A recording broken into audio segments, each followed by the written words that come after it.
Unified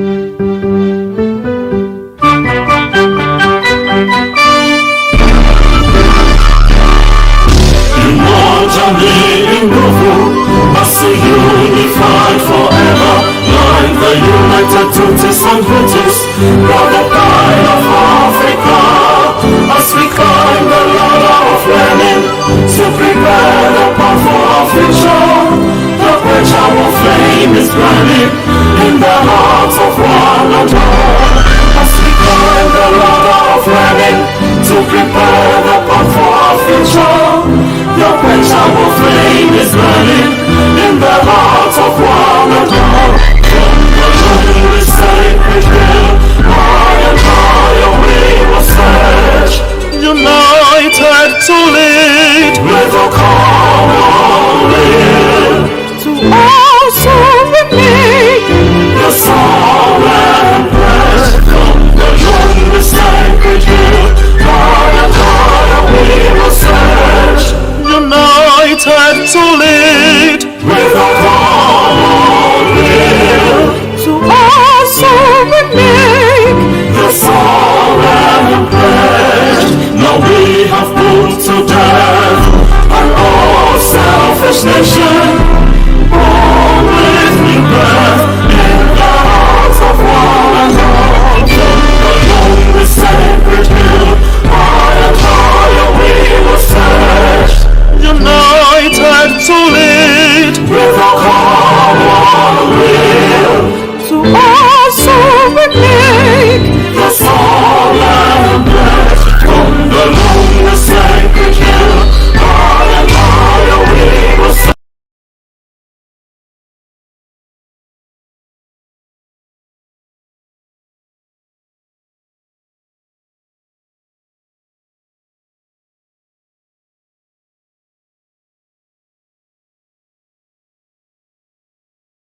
Edmund.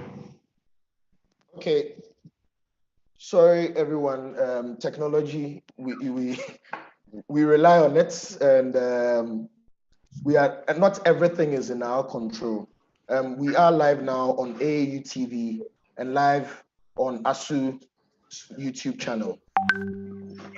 Good morning, everyone. Welcome to the 9th edition of the All Africa Students Union's Africa Students and Youth Summit. Every year we do the summit, and for the past 3 years, we have been to Cape Coast, Kigali, and Rabat. This year, because of the seasons and the times, the peculiarity of the time that we are in, we are unable to converge as we would have wished.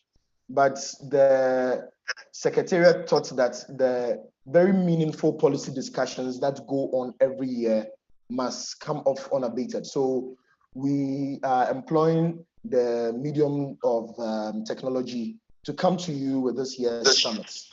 My name is Edmond Akotobamfo, and I'll be hosting the opening statements. Today, we have the Secretary General of the All Africa Students Union. We have the Executive Director and Founder of the Africa Center for Constructive Resolution of Disputes. We have Professor Goski Alabi.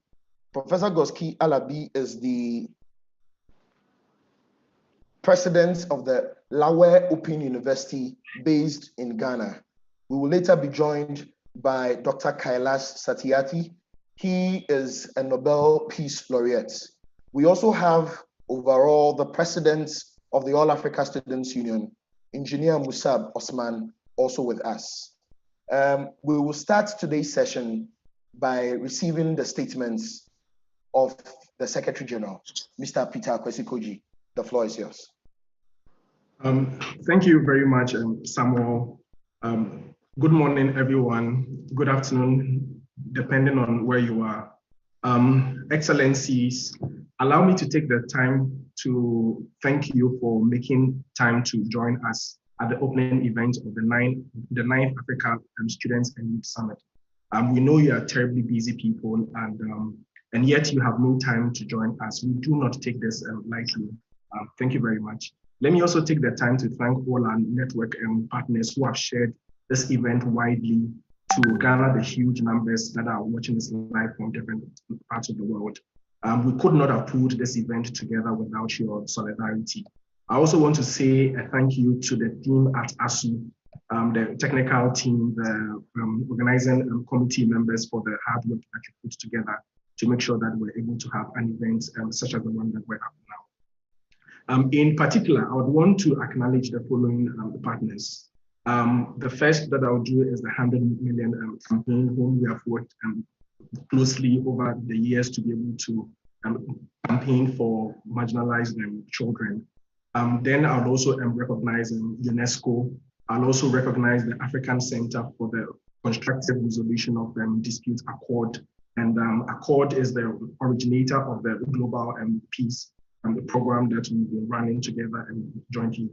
Again, I want to recognize Education Sub-Saharan Africa.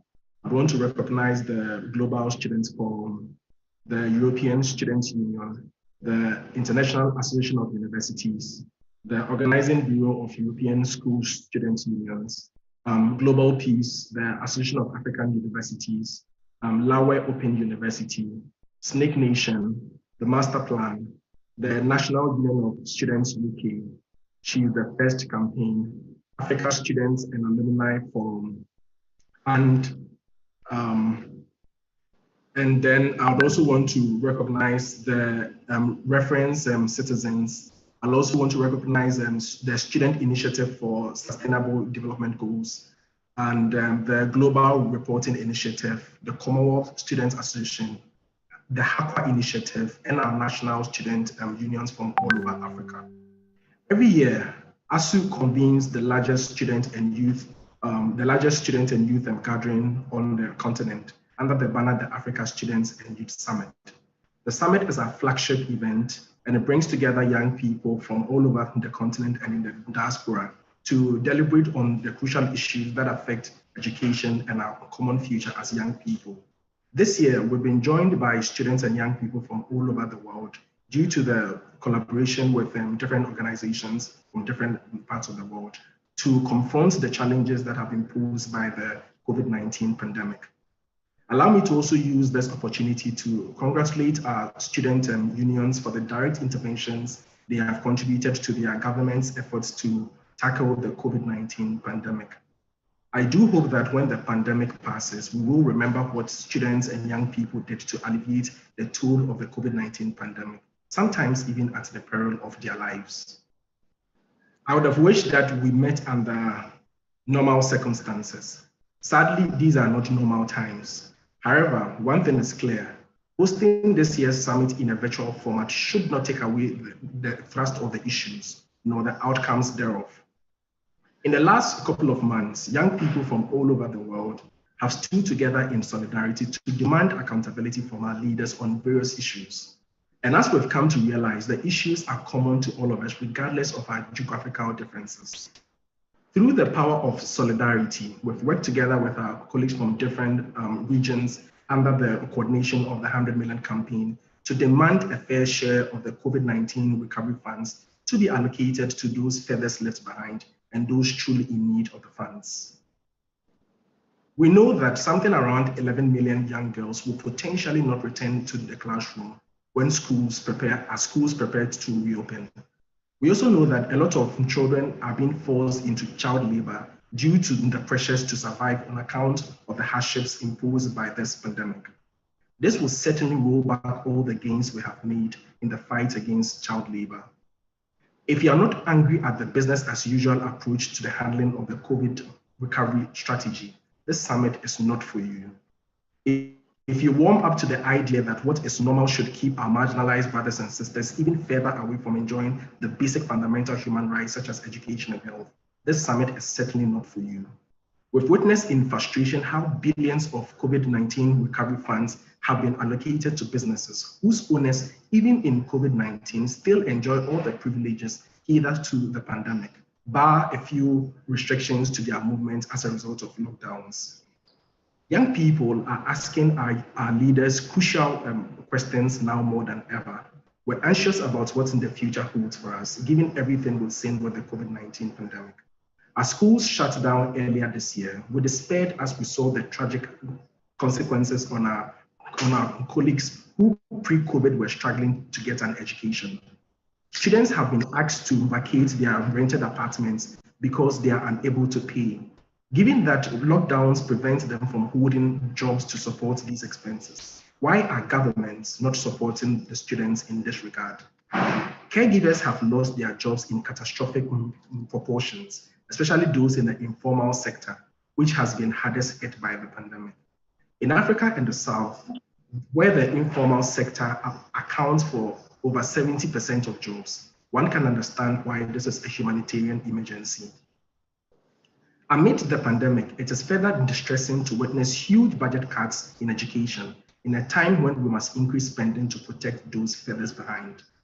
My friends and my colleagues from all over the world, we are at the brink of a colossal loss of a generation, our generation, if we do not act now. In the face of these injustices, our conventional methods for holding our governments accountable have been appended.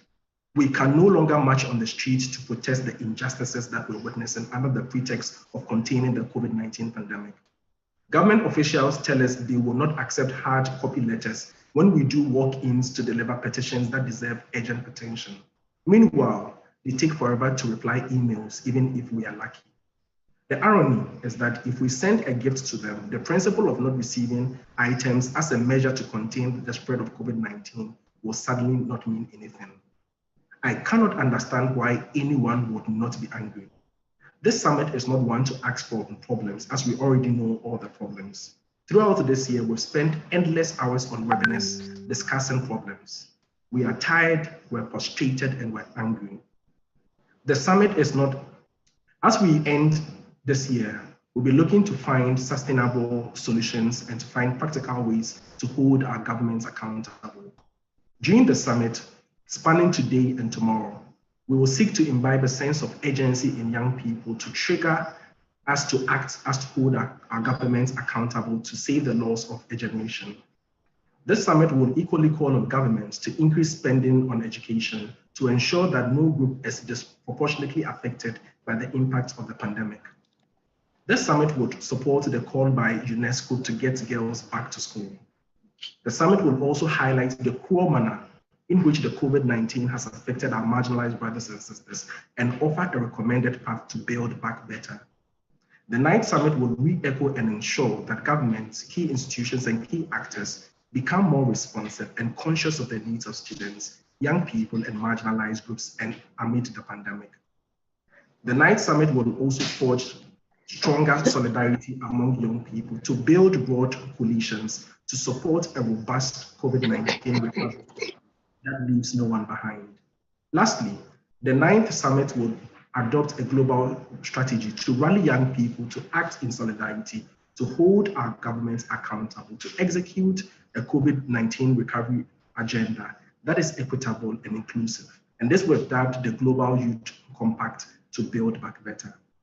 This year, we have challenged our leaders on several forums and at every opportunity, and we have done so together.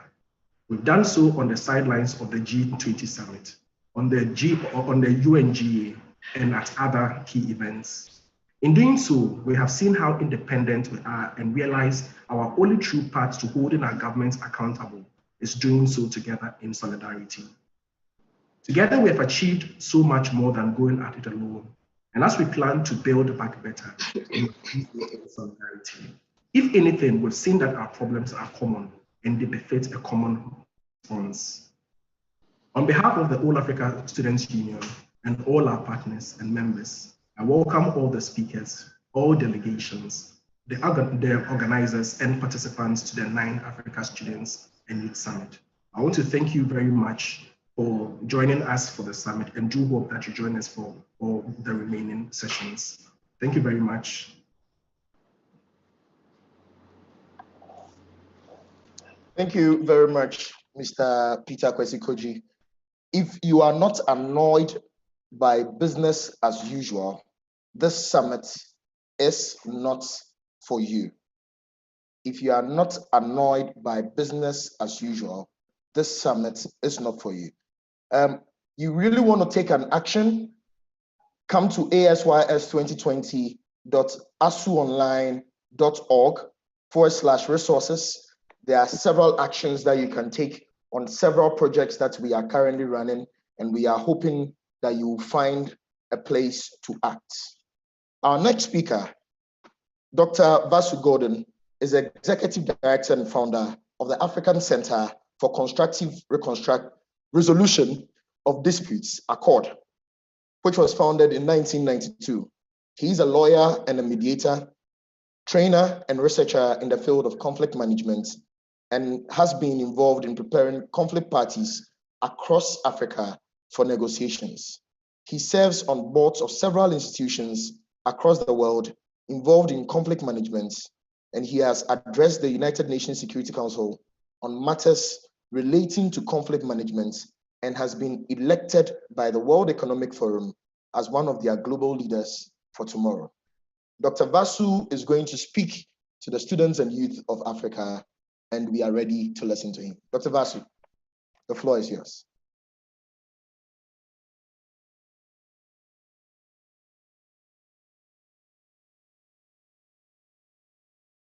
Sir, please, your microphone is mute, sir. Edmund, this is an indication of the generation that I come from, that I did not unmute my mic whilst I was speaking. So I have already given away my generation. Let me firstly thank you, moderator, and let me also thank the All Africa Students Union for this invitation. It's a great honor for me, and I'll say why in a few minutes. Secretary General Peter Kodzi, President Musab Mohammed Osman. I know that the moderator said that I prepare conflicting parties around the world, on the continent, And currently, we are working with your country. So I was in your country 2 weeks ago, where we were meeting with the Prime Minister and the members of the Sovereign Council. So we are actively involved in your country in preparing parties for the ongoing political negotiations there. So I'm happy to see you here also as a young leader from Sudan. Professor Alabi, it was a pleasure talking to you earlier and also to share this platform with you. Let me start by saying that since I already gave away my generation by not switching on and unmuting myself, I should say that I come from also a earlier generation. 35 years ago, I was a student president here in South Africa during the state of emergency. We were still under the apartheid regime at the time, and we were fighting against the apartheid regime. Of course, we were led in prison by Nelson Mandela. And at the time, during the state of emergency, when I was a student president, we were told by our leaders in exile in our liberation movement that at that point in our history, to make the country ungovernable. So my mandate as a student leader was to lead the thousands of students onto the streets of our cities and to turn the place ungovernable. And I think we did it with excellence, so that not even 5 years later, the apartheid regime was dismantled, and we entered our negotiations to create a new South Africa, which came into being in 1994 with Nelson Mandela being elected its first president. Why do I raise this? I raise this because Ghana, where you are sitting now, Peter, where you are, Professor Alabi, was liberated in the 60s. Many African countries were liberated during that period. I think what many people don't know, Musab, is that Sudan was the first to be liberated. I think many people don't realize that. Actually, it was Sudan. Many people think it might have been Ghana or one of the other countries, but it was actually Sudan that was liberated. I remember, and it could even be 58, 59, I think it probably was. So we had then a generation of leaders who attempted to reconstruct our countries. I think they were well-meaning, many like Kwame Nkrumah and Julius Nyerere and Robert Mugabe and Gamal Abdel Nasser in Egypt, and Kenneth Kaunda and others. These were all the great leaders of Africa who set up the Organization of African Unity, now the African Union, and they set about attempting to now transform our countries. We have to say that almost 50 years later, as the African Union celebrated 50 years of liberation, the record is not a good one on the continent. And my generation and the generations before me, we are now stand accused of handing over the baton to your generation, to all of you, Edmund and Musab and Peter. We hand over the baton to you, but we also hand over the burden to you. And it's unfortunate that, you know, we hand the burden and the baton at the same time, when in fact we should have given you a prosperous Africa, one in which you are not burdened with the challenges of the day. Now let me turn to those challenges, because these are serious challenges that you will face as a new generation, and you will have to liberate this continent of those challenges. COVID-19 that came onto our continent at the beginning of this year is an indication of what we will be experiencing in this next decade. Earlier, I was with a fellow student leader of my generation, and we were having breakfast together this morning. And he was the former head of Amnesty International and head of Greenpeace, Kumi Naidu. We were together this morning, and we were talking about the fact that this generation will inherit one of the most serious challenges that humanity has ever seen. And that COVID-19 is just a teaser for what is to come. We have been talking for decades now about a pandemic. Nobody was prepared for the pandemic or anticipated the intensity of this pandemic. It's not the first pandemic. There was one in 1918. It's not the last pandemic that we will see. And as we move into the future, the frequency of these pandemics might be even quicker. So you will be burdened with and saddled with more challenges.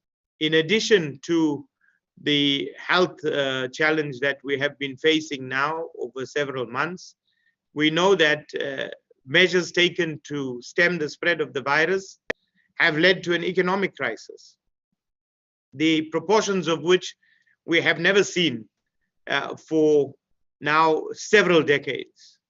We know from what is coming out from the Economic Commission for Africa, from the World Bank, the African Development Bank, that Africa will go into a recession. Many of our countries are saddled with debt, having to respond to the health crisis. This debt means that essential services, like Peter has been talking about, education, will be denied the kind of resources that it needs to transform the lives of young people. Healthcare will be compromised. It is already compromised because of the need to respond urgently to the COVID-19 crisis. We have not been able to respond to primary vaccination for polio and measles, smallpox. And these are going to have repercussions for decades to come, where an entire generation will not have been vaccinated because we had to respond to this crisis. Healthcare, housing, education, water, sanitation, all of the essential services will be compromised as we go into the future, as our countries begin to recover. We know that when there is this kind of challenge, where we cannot meet our basic needs, where there will be food insecurity, that these will lead to a security crisis. So a health crisis has led to an economic crisis, which will lead to a security crisis, which we know will lead to a humanitarian crisis. This is the burden that your generation is going to have to inherit and work with. I said earlier on, Peter, that I have great hope, because when I look at the All Africa Students Union, the level of your organization, the level of your innovation, the level of your creativeness, I have huge hope that you will be able to meet these challenges of the future. And you talked earlier on, Peter, about making governments accountable. And I think we must. You must make governments accountable. You must hold my generation and the generations before me accountable for the use of your parents' tax money and the tax money that you will be putting out in the future, to make sure that it is used properly to benefit young people and to create an enabling environment for you. But I want to challenge you, Peter, and all of the young people who are listening to this today, to move beyond accountability to become the architects of the future. This is the first time in the history of humanity that a younger generation is able to teach an older generation because of the diffusion of technology across the world. You are the masters of technology. You are now the masters of innovation also. Just think about all of the instruments of technology in your possession. 3D printing, for example, that will bring a huge revolution in innovations that can deal with all of the problems that we are facing.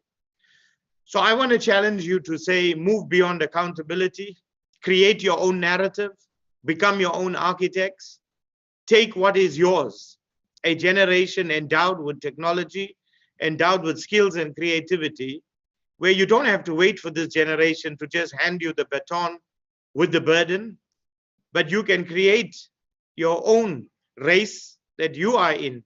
You don't have to wait for us to hand you the baton to finish this race that you will be in. Create your own race, run your own race, and you have everything that it takes to win your own race. So I hope that, you will work with our generation, but that you will not just wait for our generation to hand over to you something that would become a huge burden and a challenge to you, but that you will start even before you receive that burden to begin to innovate and create a new future that will allow you to navigate the challenges that we will face in this decade and the decades to come. So I have great hope. We are really honored to be partnering as Accord and Global Peace with All Africa Students Union. We want to wish you well on this 9th conference, and I look forward to a stimulating conference and an engaging debate. I thank you, moderator, for this time. Thank you very much, Dr. Vasu. We are the masters of technology, and so we cannot accept things to be business as usual. We must demand accountability from those who rule us. Please join the conversation. Tweet at us, ASU_72. Join us on Instagram, ASU_72. You can follow us on Facebook, ASU1972. It is our hope that you join the conversation using the hashtag ASYS2020. Our next speaker, Professor Goski Alabi, is a Ghanaian academic, practitioner, and entrepreneur. She was the founding dean of the School of Graduate Studies at the University of Professional Studies, Accra. She is currently the president of the Lawer Open University, which happens to be the first accredited Open University College in Ghana, established in 2014. Professor Alabi has been a friend of the union, a patron of the union, and a supporter of youth interests. I now yield the floor to Professor Alabi. Thank you very much. It is always a pleasure to be a part of your very well organized and active summits. As I joined the 9th summit, I wish to congratulate all of ASU for a good job done. Indeed, this year we have seen quite a number of engagements, webinars, and conferences that you have organized. And I think it's gone a long way to actually pull all of us together, particularly the youth of Africa. So congratulations. And Basu and all my other panel colleagues, I say congratulations, and permit me to stand on already established protocol. The theme that I was supposed to be talking about today is how can young people, or how should young people engage as strategic partners to deliver impact during these critical periods? And I think that Basil had actually gone ahead to put across quite a number of the things I had in mind. Particularly, I wanted to draw our attention to the history of the All African Students Union, and to ask all of us, why is it called the All African Students Union? Why is it not the African Students Union? There is a reason. And that is where I want us to learn from history. Because from history, it is clear that ASU did not start, let me put it that way, in 1972. It started way back in 1925 in the UK, where two West African students at the time decided that they were going to start a movement that can bring African students together. And that move that was started by Bankole and the colleague Solanke were actually in response to the needs of the time. It had to do with the fact that at the time we needed, as Bassey indicated rightly, to fight for our freedom, to fight for justice, to fight for our independence and our economic growth. It was a time that the people of Africa needed to demonstrate their relevance and their contribution in the grand scheme of global affairs. So these two students formed the West African Students' Union in the UK to fight against racism and colonialism and to push forward for independence. Eventually, we had the likes of Garvey, Kwame Nkrumah, and all those great leaders of the time emerging out of the West African Students' Union. They decided to spread out, preach the gospel, and establish also branches in different regions. There were branches also in the Eastern African countries and many other places in Africa. Now, at the point in time when it emerged that we have really gotten some good leaders from this West African Students' Union who were championing the cause of independence in many different parts of Africa, it was clear that it was now time to pull the different splinter groups together so that we can have a common voice on the continent. And this was how, when those splinter groups were brought together, we got, in my opinion, the All-African Students' Union. Our predecessors were quite successful. Today, we are walking in their footsteps, and I want to congratulate ASU for a good job done. In recent years, we've seen a lot of innovation from your end. We've seen a lot of energy. We've seen a lot of advocacy coming from you, and that is great. But the question I ask is, beyond holding our governments accountable, what can we do? What would be our own contribution? What would we be remembered for as youth of Africa, as those our predecessors were remembered for the specific goal that they had put before them, to fight against racism, colonialism, and to promote and support and champion the cause of independence. Indeed, when we speak today, they left footprints, indelible footprints in the sands of time, which can never be forgotten or erased. The question is, what would we be remembered for? And how strategic can we be in garnering that solidarity as youth of Africa, together with other youth around the world, to leave also our indelible footprints? For me, the answer is clear. We have done a number or a lot of advocacy.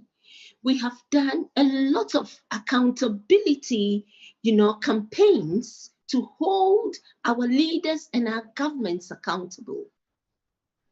But we can also contribute by actively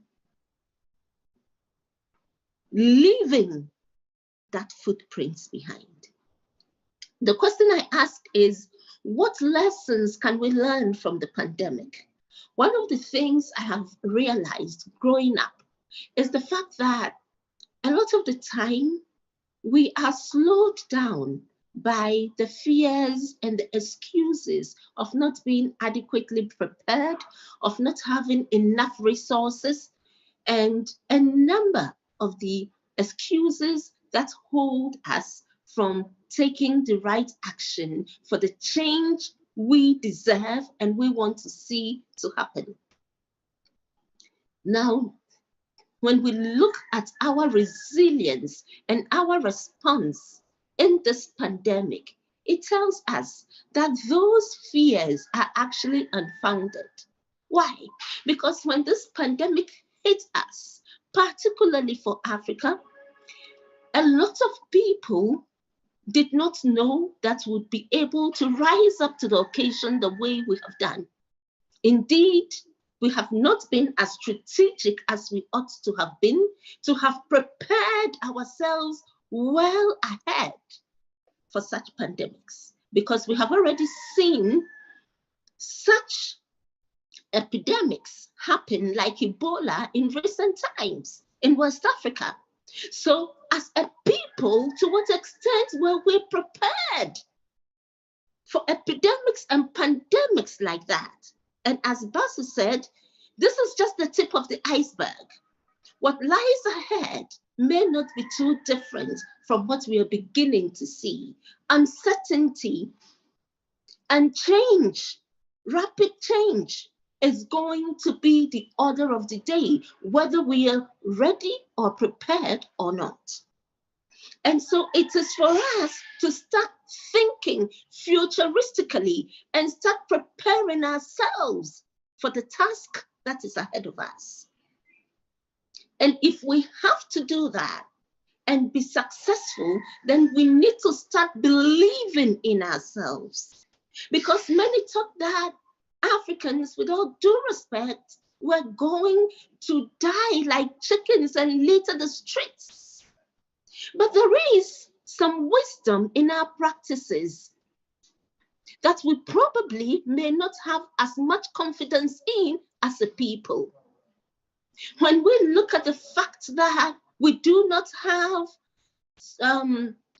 provision of clean water, safe water in many parts of our countries in Africa, if we look at the poverty levels, if we look at the level of education in our part of the world, and when we look at the fact that many of our housing units are crowded with people, often without social amenities like places of convenience, the question is, how has Africa been able to rise up to the occasion of this pandemic?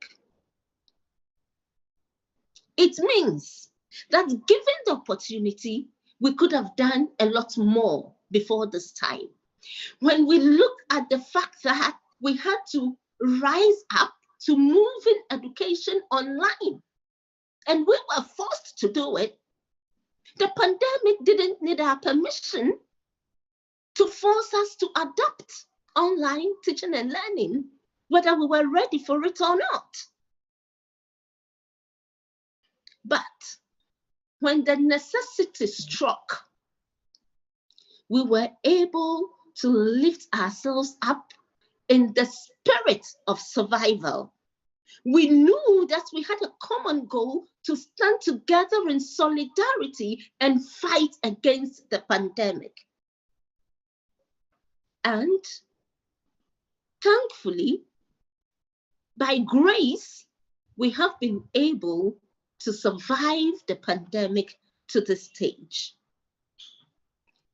There is reports that we are already in the second wave of the pandemic, and we can begin to see the effects all around the world.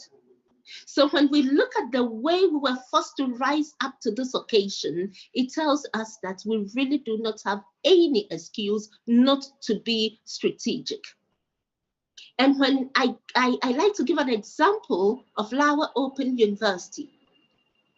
At the time in 2014, when we started advocating and pushing forward for the need to establish an open university in Ghana.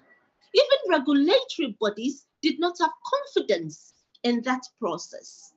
But today, the pandemic had forced all of us to see the value in rising up to embrace technological mediated education. And so the question I ask again is that beyond advocacy, beyond the 9th Summit, beyond holding our governments accountable, how are we as African youths preparing ourselves for the future? What are the needs today? What are the pressing issues of today, as it was in the time when ASU was founded through the West African Students' Union in the UK, where the goal was to fight against racism and also against colonialism and ensure the independence, the political independence of the African states. Today, we as a youth, and I call myself a youth, have the responsibility to rise up to the economic emancipation of the African people, to rise up and prepare ourselves effectively to provide Africa its true and relevance in the global landscape. And so, to conclude, I want to say, yes, we have done well. Yes, ASU has been very vibrant, but moving forward, I want to see ASU come back next year and say, this is how we contributed to hunger. This is how we have contributed to poverty alleviation. This is how we have contributed to gender inequality, and for making a difference for those 11 million girls who may not go back to school when schools resume. We want to see this is how we have contributed to safe and clean water and to affordable energy. This is how we have contributed to all the sustainable development goals. Can we see ASU move out there and actually fire that inspiration, that enthusiasm, that vigor into students to say, we are putting up a proposal to have 100-acre land or a 10-acre land in every African state, where the youth will get to the farms and provide food for us, because moving forward, there are going to be serious issues with food security. Are we going to see others help with the innovations and the technology that we have to say that, yes, we are providing safe water and we're doing this practically? On that note, I wish all of us, the African youth, well, and we hope to see some concrete examples from this 9th Summit. Thank you very much. Thank you very much, Professor Goski. As always, it's been a delight and an honor to listen to you and to drink from your fountain of wisdom. Africa must attain its true relevance in the global world order, and the youth will have to play its role in doing so. Our next speaker Dr. Kailash Satyarthi. I am delighted to introduce him. He is our speaker. He's a Nobel Peace Laureate, true champion of youth activism, and a great friend of ASU. Kailash has dedicated his life to supporting the rights of children. He won the Nobel Peace Prize for rescuing over 80,000 children from child labor and slavery and leading a global march across 100 countries to demand an end to this injustice. He has also founded the largest global civil society movement defending the right to education and has been relentless in his pursuit to ensure every child is in school. He is the co-founder of the 100 Million campaign, who many of you know, that believes in the power of youth leadership to change the world, and who ASU have been working with for over 2 years now. He has stood alongside us and helped amplify our demands for justice and fair share for the 1 in 5 children living on $2 or less a day throughout the COVID-19 pandemic, securing support from over 80 Nobel laureates and raised it with governments across the world. A leader in building back better, Kailash Satyarthi, I am honored to invite you to take the floor and open the 9th Africa Students and Youth Summit. Dr. Kailash, the floor is yours. Thank you very much, Brother Edmund. Dear sisters and brothers, my dear young friends, once again, it's my honor and pleasure in talking to you. I could recall 2 years ago in Rwanda when I met many of you. I still feel that energy, that enthusiasm. I still feel that warmth and love and compassion. And I still feel the power of African dream that came through African youth, students. ASU has pioneered so many things for equality, justice, and humanity. Under the leadership of dear friends, including my very, very adorable younger brother, Peter, Angela, and many more friends, Edmund, you too. That time, all of us raised voice for 100 million campaign. And you have shown the leadership, particularly Peter, you by joining and being one of the founding members of the 100 Million Trust, which has been incorporated in the Netherlands. But after that, your voices for fair share, for justice, for 1 in 5, during the last year's United Nations General Assembly, also during the time of Laureates and Leaders Summit in this September, you have proven that African young people and students are going to lead the young people of the world. You cannot afford, and you will not afford, to lose the entire generation to this common enemy of COVID-19, the pandemic.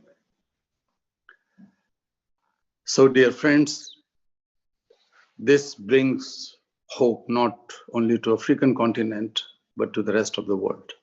And I personally have faith in you. I always say that Africa is the mirror of the world. And if things are not well in Africa, perhaps the world is not in good shape. We have all experienced many injustices, inequalities, apathy. The pandemic has exposed and exacerbated it. So that's why I call this pandemic is not only a health crisis or an economic crisis. It is the crisis of justice. It is the crisis of morality. And it is the crisis of civilization. A new world is under shaping. What kind of world we wanted to make? Who is going to decide on it? If the same players, if the same actors, if the same decision makers are going to take it on, then I'm afraid that we can never get that justice and equality which we are all fighting for, especially the young people. We cannot simply depend on those leaders, because the real leaders, not of tomorrow, but for today's leaders, are you. The leaders are in you. The change which is knocking the door, and we have to embrace that change, will not come from outside. This change is you. This change is within you. And therefore, 100 million campaign, Asys, which is one of the leaders of this campaign, as well as Nobel laureates, world leaders, and other moral authorities have joined hands together. And we have all collectively gave a call, fair share for children. We have never been able to get the fair share in any walk of life. And therefore, the young people have to demand the fair share in polity, in economy, fair share in policies and enforcement of laws, fair share in education, fair share in all walks of life. As you know, that the wealthiest countries have announced 8 or more, but at least $8 trillion as the COVID-19 response fund. But we also know, and we also feel pain and anger, that most of the money is allocated to rescue their own economies. That is not bad. They should. But some single industries are being given more money than the cumulative support from the developing countries and marginalized people. Is it not immoral and shameful that only 0.3% of this $8 trillion is being allocated for the marginalized people through the multilateral support? Not even 1% or 0.5%, 0.13%. I know that the conventional politicians and politics can tolerate it. But the people like you, my dear young friends, who fought many battles and won many battles against apartheid, against colonialism, against many forms of injustice, even in the universities and colleges, on the issues of fee rise, on the issues of other kind of inequalities and injustice, your voice could not be ignored by anyone. And that voice, which has a lot of purity and power, is needed for the rest of the world for this fair share campaign. We have also demanded that at least $1 trillion, which is fraction of that money, which they are spending for their people, for their businesses, financial institutions, and industries. This fraction of $1 trillion must be immediately allocated for the marginalized children and their families in the developing countries, low-income countries. This is going to help in saving the life of 70 million people.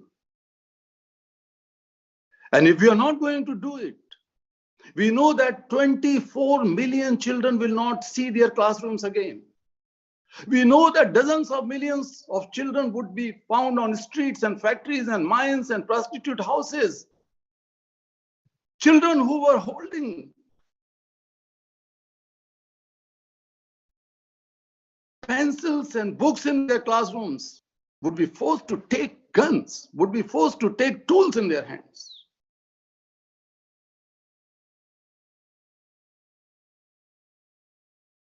Can you tolerate this? I know your anger inside you, and I call upon you to be angry. Not for violence, not for revenge, not for destruction. Your anger must be channelized in good ideas, innovative ideas, and collective action to lead Africa and to lead the world. Next year is important. United Nations has announced this year as the International Year for the Elimination of Child Labor. And we know that Africa, some part of Asia, some part of Latin America remain the home of exploitation of children. I visited many places in Africa, many countries in Africa. Some countries and some places which were very difficult to reach. I told this story which is so close to my heart. One day I was sitting in a very remote village in Ivory Coast, Koteva, where the children were working in cocoa beans farms. And as you know, chocolate is a dozens of billion, over $100 billion industry. And these American and European companies, some Japanese or Australian companies, are flourishing at the cost of sweat and blood of those children. When I was talking to them and I asked a group of them, my dear sons, my dear daughters, how do you like chocolate? These boys and girls having bruises and scars on their bodies looked at each other with empty eyes. They were murmuring, what is chocolate? They were asking to each other. I said, chocolate is a sweet candy bar. Children all across the world love chocolate. But I was so ashamed. As my children, my daughters and my sons, who is losing their childhood and their freedom and their future for making this cocoa bean and chocolate, had never seen, had never tasted chocolate. I cannot allow this to happen. And I call upon you, my dear friends, that this justice must go. This justice must end. Injustice must end. This injustice must go. And therefore, the next year, Peter, in your leadership and the leadership of many of the young friends, I know you are planning a big campaign that would be finalized and announced soon. But let me repeat it again, that people like me were hoping that the world will learn some lesson from this pandemic. The lesson of unity, the lesson of compassion, the lesson of mutual responsibility, universalization of responsibility, and the lesson of globalization of compassion. How can we survive without each other, walking on the same earth, facing the same enemy of pandemic? Unfortunately, we don't see much positive results in it. But it does not mean that the powerful voices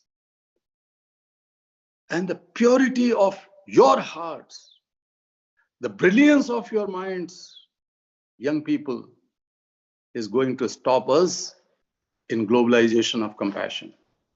Nothing can stop us in universalization of justice. Nothing can stop us in building equality and equity in the world. And that's why no leader, no country, no society can do it alone. It could be done, and it would be done through the unity of students and the youth across the globe. I'm so happy and so proud that during last few years, after the launch of this campaign and after my participation in Asys Rwanda conference, we have seen that the right from Liberia to Zimbabwe, from Kenya to Chad, from Burkina to Cameroon, we have seen how the youth were mobilized, and not only they raised some policy issues, global policy issues profoundly, but they also, in many countries, they have also been able to mobilize and galvanize the communities for the betterment of marginalized children. Dear friends, we have to ensure that the governments allocate fair share in their countries, in their budgetary allocations. 20% for 20% marginalized people. We cannot compromise, we cannot stop, we cannot tolerate. We have to get it, 20% for 20% people. And this is not for now. This is not only from the COVID-19 relief funds or COVID-19 response funds. It should be a culture, it should be a new norm, 20% for 20% people. And also in case of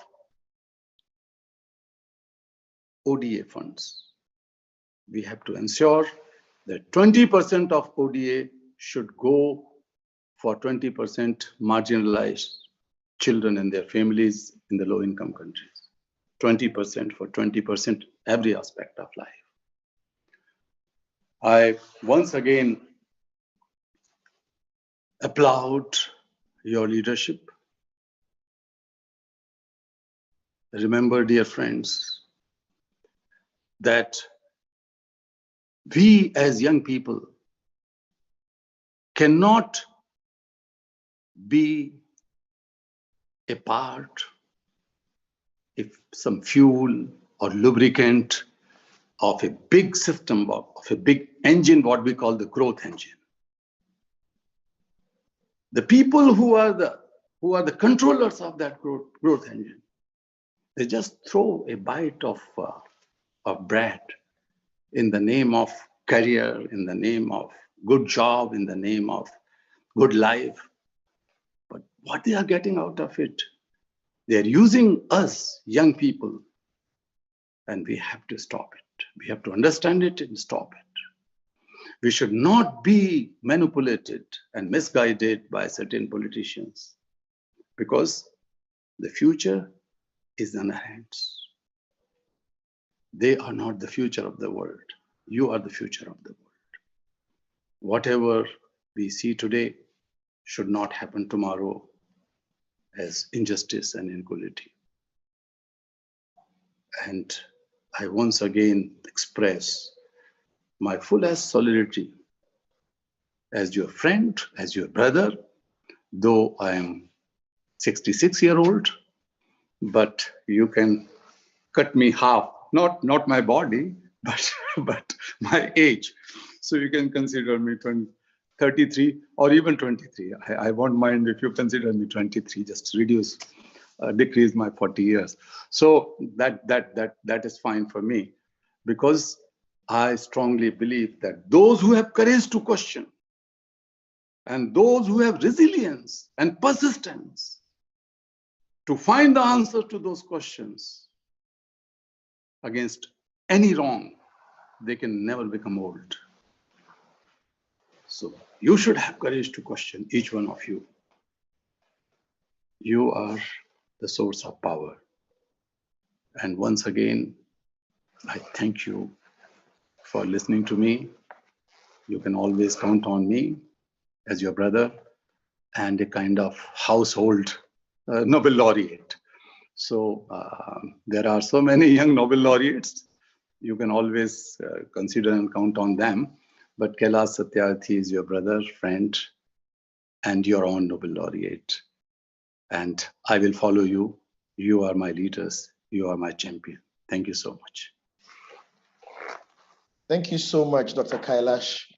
Nothing can stop us in globalizing compassion. And I don't think I'll ever forget this quote from you. Nothing can stop us from globalizing compassion. And dear friends, we need to globalize compassion. We need to spread the love across, as Dr. Kailash has advised. Visit us, asys2020.asuonline.org/resources. And there are actions to take. Support some of the campaigns we are making. Let our voices be heard. Tweet at us. Follow us on Instagram. Follow us on Facebook. Use the hashtag ASYS2020. Let the whole world hear our demands, because the purity of our hearts cannot be ignored. The loudness of our voices cannot be ignored. Now, I would like to invite the president of the All Africa Students Union, Engineer Musab Ibrahim Osman. He will be concluding this session for us. He has led the union since he was elected in Sudan in 2016. And under his leadership, a lot has been done in ASU. We would like to hear from Engineer Musab Osman.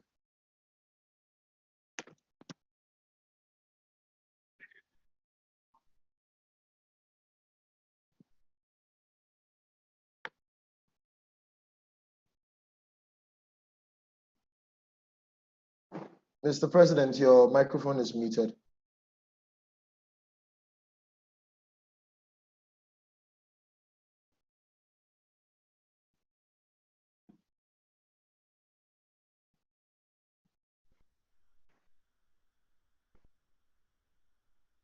Thank you very much.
With technology comes its own issues.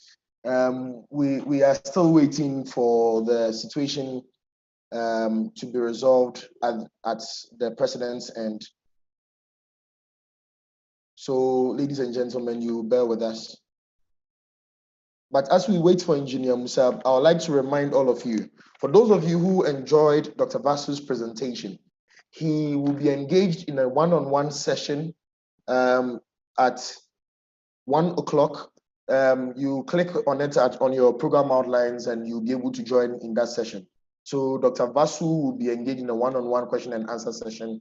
So for those of you who enjoy the presentation, please do join us then. There are several side events arranged for participation of participants, and we are hoping you can join. Engineer Musab, are you ready, sir?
While we wait for the president to join us, Mr. President, can you hear us, sir? But we cannot hear you.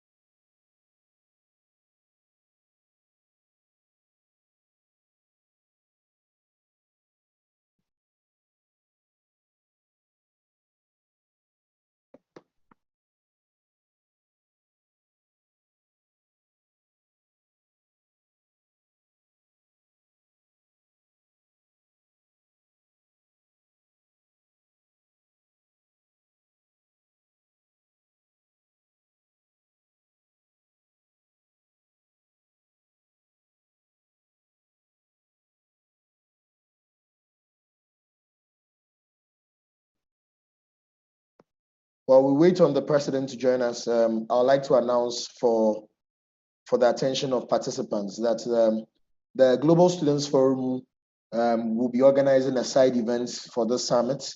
They will be discussing the Global Students Forum and the African region. The Hiki Nawiri Africa will also be organizing another side event between 12:30 and 1:30, reimagining human rights and social justice from a university student's lens. And it will be helpful to receive the opinion and inputs of all participants in these side events. I again remind all of us that Dr. Vasu will be speaking in a one-on-one session hosted by Ms. Vera Nateko at 1 o'clock. And we are hoping that as many participants as possible will be able to join us. The links are available. They have been sent to you earlier, some few minutes ago. And it was also sent this morning, the Zoom links that were sent this morning. You can click on the corresponding link and you'll be able to join. Again, you can join by clicking on the program outlines as distributed early on. Thank you very much. Let's try again to reach the president. Musab. Musab, can you hear us? Musab, can you hear us?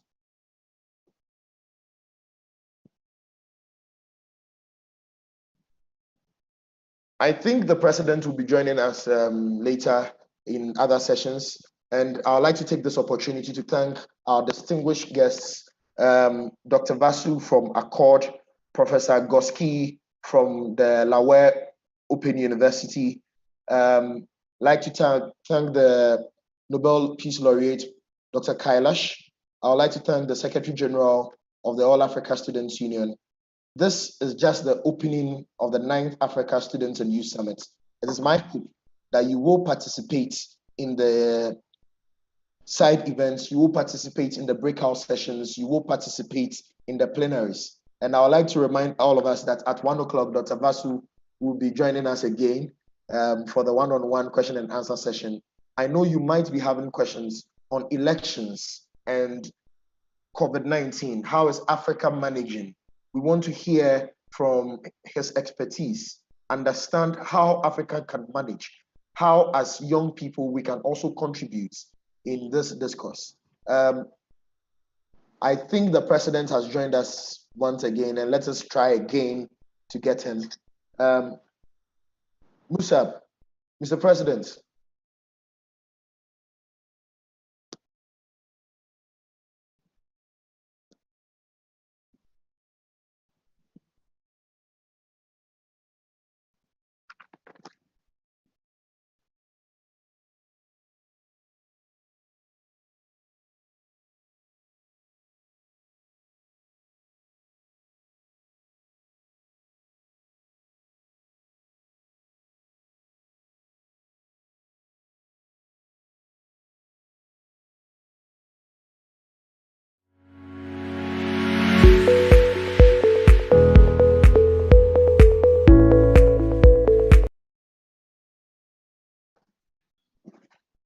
So after the side events, we expect that participants will be joining us for the breakout sessions at 1:30 GMT The breakout sessions will end at 2:30 GMT.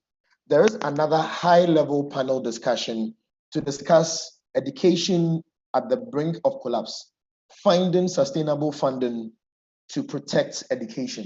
We want to discuss sustainable funding sources, and this panel will be at 2:35. It is our expectation that as many participants as possible will be able to join in this all-important panel session. It will be live again on YouTube, the same link that you have joined us. Once again, it's been my privilege to host you for this opening session. Bye-bye. Enjoy the rest of this summit.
unified forever, like the united Tutsis and Hutus, brother pride of Africa, as we climb the ladder of learning to prepare the path for our future.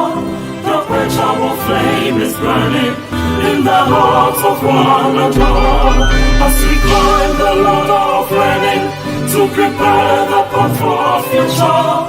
The quenchable flame is burning in the hearts of one and all. From the lonely sacred hill, high and higher we will search, united solid with a common will, to also remake the solemn pledge. From the lonely sacred hill, high and higher we will search, united solid with a common will, to also remake the solemn pledge. Now we have put to death an old selfish nation, born with new breath in the hearts of one and all. From the lonely sacred hill, high and higher we will search, united solid with a common will, to also remake the solemn pledge. From the lonely sacred hill, high and higher we will search, united solid with a common will, to also remake the solemn pledge. Viva Asys! Viva! Viva Africa! Viva!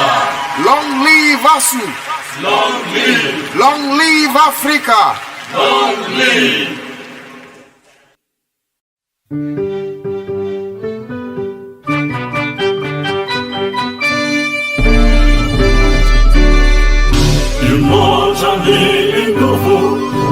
Unified forever, like the united Tutsis and Hutus, brother pride of Africa, as we climb the ladder of learning to prepare the path for our future.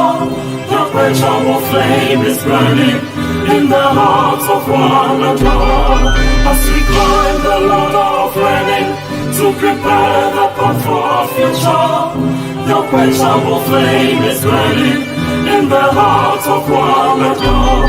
From the lonely sacred hill, high and higher we will search, united solid with a common will, to also remake the solemn pledge. From the lonely sacred hill, high and higher we will search, united solid with a common will, to also remake the solemn pledge. Now we have put to death an old selfish nation, born with new breath in the hearts of one and all. From the lonely sacred hill, high and higher we will search, united solid with a common will,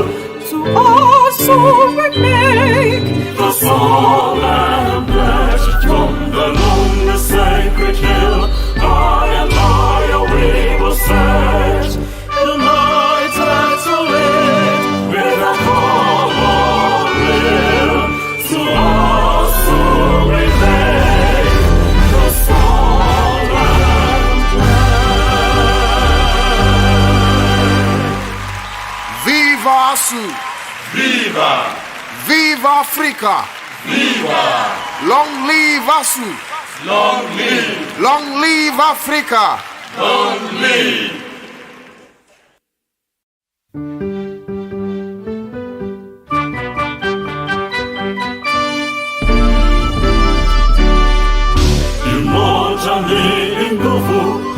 Unified forever, like the united Tutsis and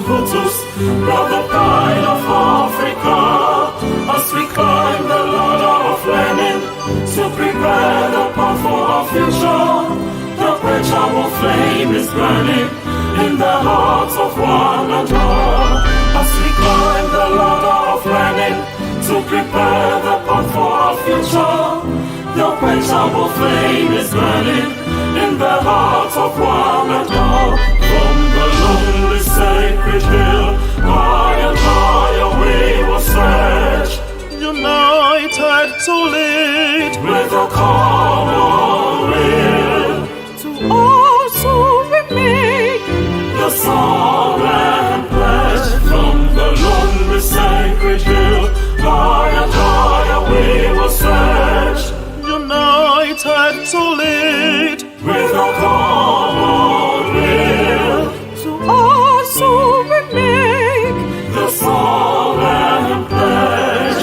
Now we have put to death an all selfish nation, born with new breath in the hearts of one and all. From the lonely sacred hill, high and higher we will search, united to lead with a common will.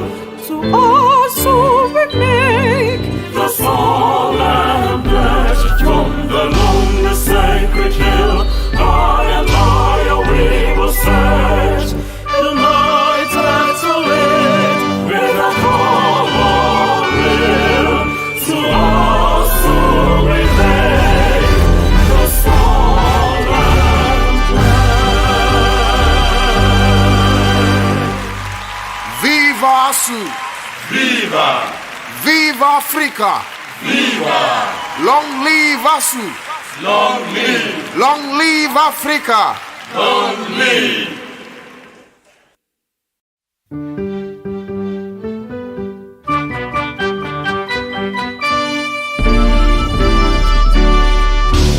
Immortally in Gofu, as we unified forever, like the united Tutsis and Hutus, brother pride of Africa.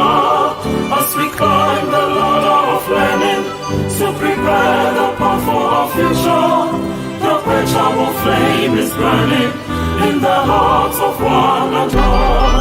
As we climb the ladder of learning to prepare the path for our future, the quenchable flame is burning in the hearts of one and all. From the lonely sacred hill, high and higher we will search, united to lead with a common will. To also remake the solemn pledge. From the lonely sacred hill, high and higher we will search, united to lead with a common will.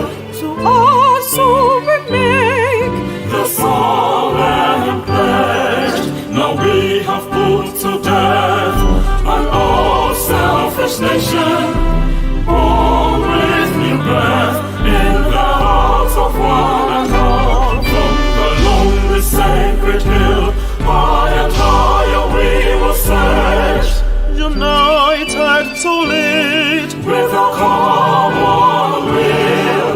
To also remake the solemn pledge. From the lonely sacred hill, high and higher we will search, united to lead with a common will. To also remake the solemn pledge. Viva Asys! Viva! Viva Africa! Viva! Long live Asys! Long live! Long live Africa! Long live!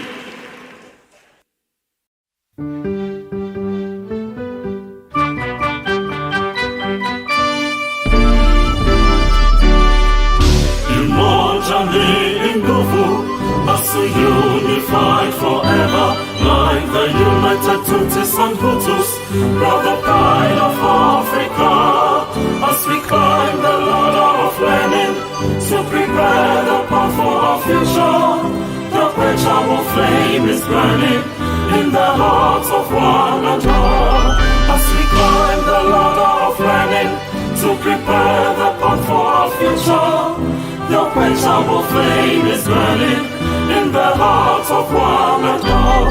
From the lonely sacred hill, high and higher we will search, united to lead with a common will, to also we make the solemn pledge. From the lonely sacred hill, high and higher we will search, united to lead with a common will, to also we make the solemn pledge. Now we have put to death an all selfish nation, born with new breath in the hearts of one and all. From the lonely sacred hill, high and higher we will search, united to lead with a common will, to also we make the solemn pledge. From the lonely sacred hill, high and higher we will search, united to lead, with a common will, to also we make the solemn pledge. Viva Asys! Viva! Viva Africa! Viva! Long live Asys! Long live! Long live Africa! Long live!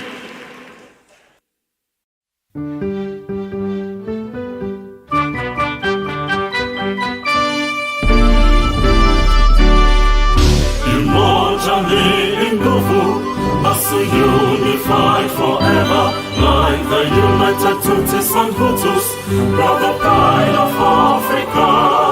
As we climb the ladder of learning to prepare the path for our future, the quenchable flame is burning in the hearts of one and all. As we climb the ladder of learning to prepare the path for our future, the quenchable flame is burning in the hearts of one and all.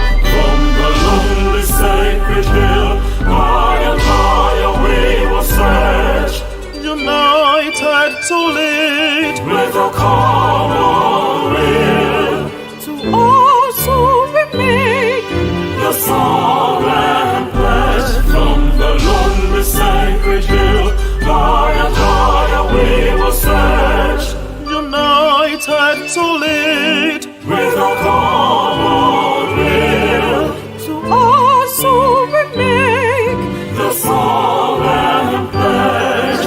Now we have put to death an all selfish nation, born with new breath in the hearts of one and all. From the lonely sacred hill, high and higher we will search, united to lead with a common will, to also we make the solemn pledge. From the lonely sacred hill, high and higher we will search, united to lead, with a common will, to also we make the solemn pledge.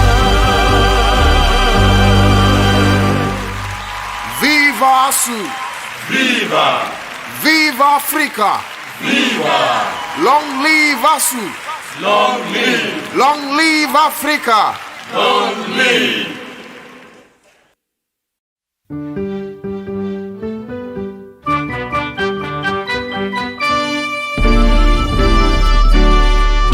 Umoja ni nguvu, basi unified forever, like the united Tutsis and Hutus, brother pride of Africa. As we climb the ladder of learning to prepare the path for our future, the quenchable flame is burning in the hearts of one and all. As we climb the ladder of learning to prepare the path for our unquenchable flame is burning in the hearts of one and all. From the lonely sacred hill, high and higher we will search, united to lead with a common will, to also remake the solemn pledge. From the lonely sacred hill, high and higher we will search, united to lead with a common will, to also remake the solemn pledge. Now we have put to death an all selfish nation, born with new breath in the hearts of one and all. From the lonely sacred hill, high and higher we will search, united to lead with a common will, to also remake the solemn pledge. From the lonely sacred hill, high and higher we will search, united to lead, with a common will, to also remake the solemn pledge. Viva Asys! Viva! Viva Africa! Viva! Long live Asys! Long live! Long live Africa! Long live!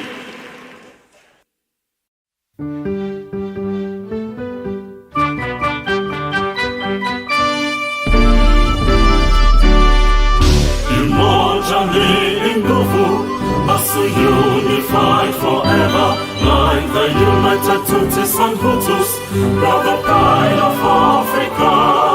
As we climb the ladder of learning to prepare the path for our future, the quenchable flame is burning in the hearts of one and all.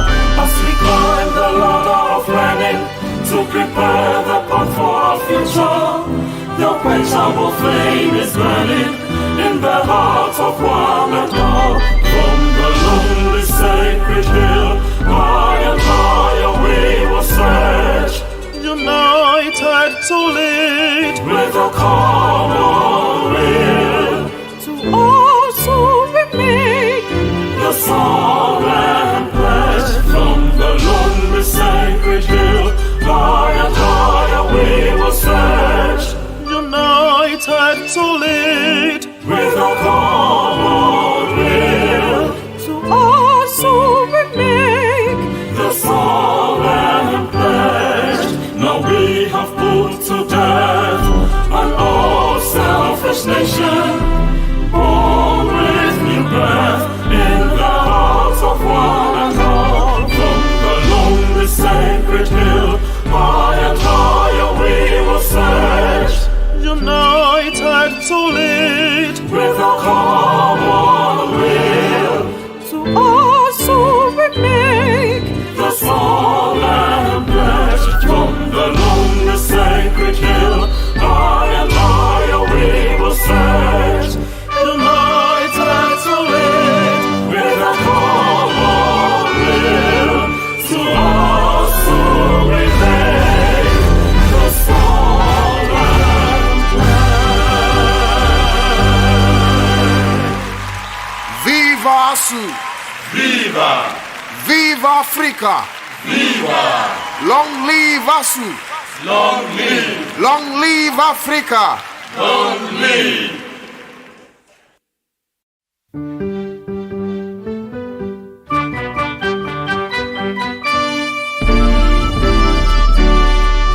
Umoja ni nguvu, Asy unified forever, like the united Tutsis and Hutus, brother pride of Africa. As we climb the ladder of learning to prepare the path for our future, the quenchable flame is burning in the hearts of one and all. As we climb the ladder of learning to prepare the path for our future, the quenchable flame is burning in the hearts of one and all. From the lonely sacred hill, high and higher we will search, united to lead with a common will. to also we make The solemn pledge from the lonely sacred hill, high and higher we will search, united to lead with a common will. to also we make The solemn pledge. Now we have put to death an all selfish nation, born with new breath in the hearts of one and all. From the lonely sacred hill, high and higher we will search, united to lead with a common will. to also we make The solemn pledge from the lonely sacred hill, high and higher we will search, united to lead with a common will. To us who remain, the solemn pledge.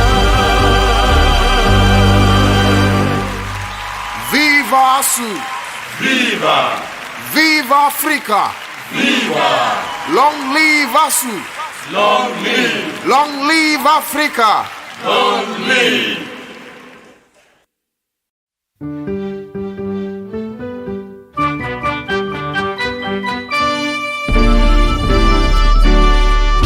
Umoja ni nguvu, basi unified forever, like the united Tutsis and Hutus, brother pride of Africa. As we climb the ladder of learning, to prepare the path for our future, the quenchable flame is burning in the hearts of one and all. As we climb the ladder of learning, to prepare the path for our future, the quenchable flame is burning in the hearts of one and all. From the lonely sacred hill, high and higher we will search, united to lead with a common will. to also we make The solemn pledge from the lonely sacred hill, high and higher we will search, united to lead with a common will. to also we make The solemn pledge. Now we have put to death an all selfish nation, born with new breath in the hearts of one and all. From the lonely sacred hill, high and higher we will search, united to lead with a common will. to also we make The solemn pledge from the lonely sacred hill, high and higher we will search, united to lead with a common will. To us who remain, the solemn pledge. Viva Asys! Viva! Viva Africa! Viva! Long live Asys! Long live! Long live Africa! Long live!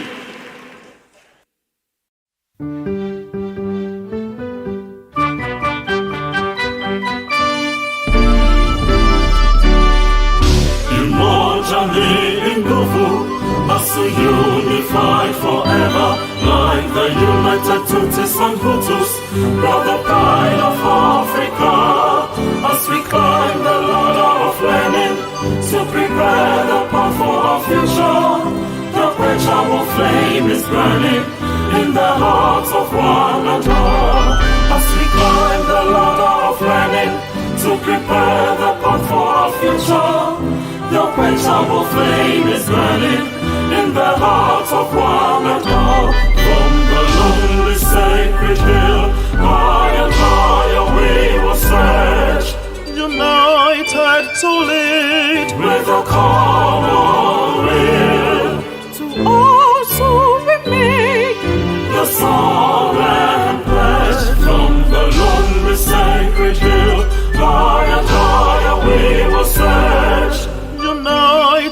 to lead with a common will. to also we make The solemn pledge now we have put to death an all selfish nation, born with new breath in the hearts of one and all. From the lonely sacred hill, high and higher we will search, united to lead with a common will. to also we make The solemn pledge from the lonely sacred hill, high and higher we will search, united to lead with a common will. To us who remain, the solemn pledge. Viva Asu! Viva! Viva Africa! Viva! Long live Asu! Long live! Long live Africa! Long live!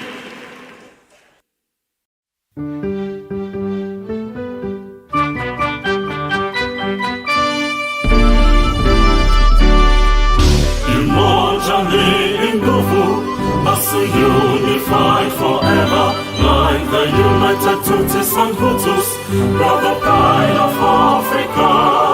As we climb the ladder of learning to prepare the path for our future, the quenchable flame is burning in the hearts of one and all. As we climb the ladder of learning to prepare the path for our future, the quenchable flame is burning in the hearts of one and all. From the lonely sacred hill, high and higher we will search, united to lead with a common will. to also we make The solemn pledge from the lonely sacred hill, high and higher we will search, united to lead with a common will. to also we make The solemn pledge now we have put to death an all selfish nation, born with new breath in the hearts of one and all. From the lonely sacred hill, high and higher we will search, united to lead with a common will. to also we make The solemn pledge from the lonely sacred hill, high and higher we will search, united to lead with a common will. To us who remain, the solemn pledge. Viva Asu! Viva! Viva Africa! Viva! Long live Asu! Long live! Long live Africa! Long live!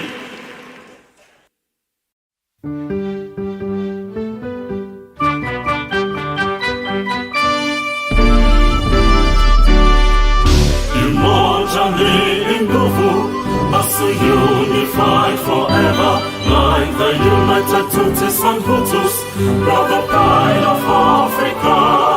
As we climb the ladder of learning to prepare the path for our future, the quenchable flame is burning in the hearts of one and all.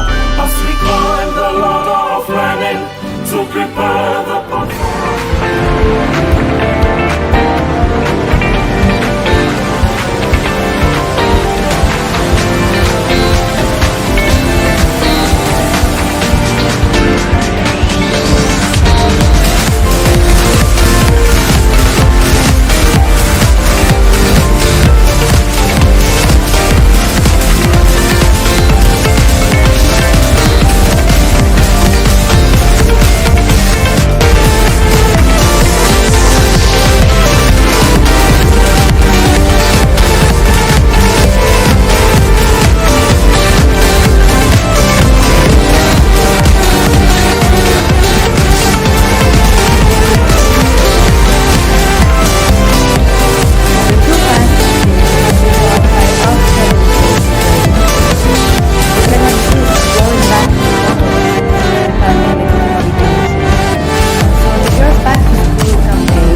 the less privileged they have access to it has made the girls' lecture is launched by UNESCO in collaboration with All Africa Student Union and the 100 Union Cafe.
The two past decades have been marked by outstanding gains in girls' education.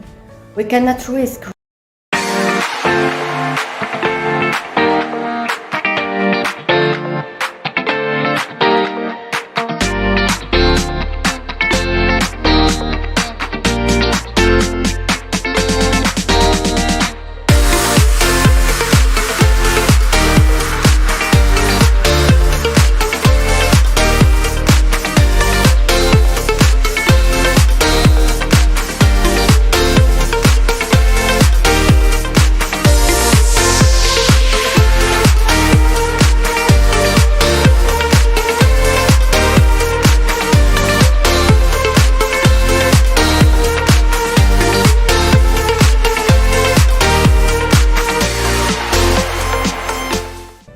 The two past decades have been marked by outstanding gains in girls' education. We cannot risk rolling back this progress due to the pandemic of COVID-19. So the Girls Back to School campaign, launched by UNESCO in collaboration with the All Africa Student Union and 100 Million campaign, aims to remove barriers to girls' education in order that this health crisis does not become a children's rights crisis. We have to protect our girls, our children.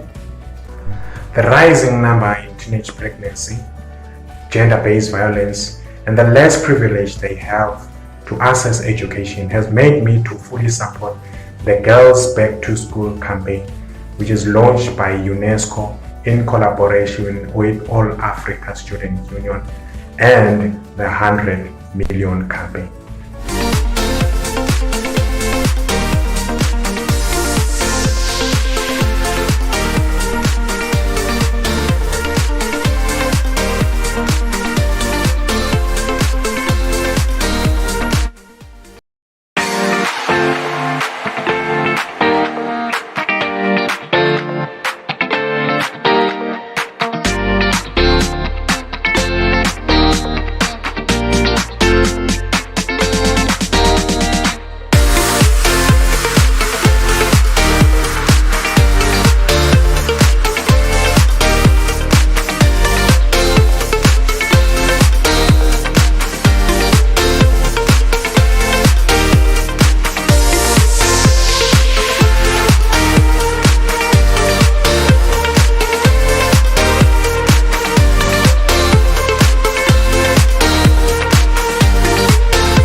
The two past decades have been marked by outstanding gains in girls' education. We cannot risk rolling back this progress due to the pandemic of COVID-19.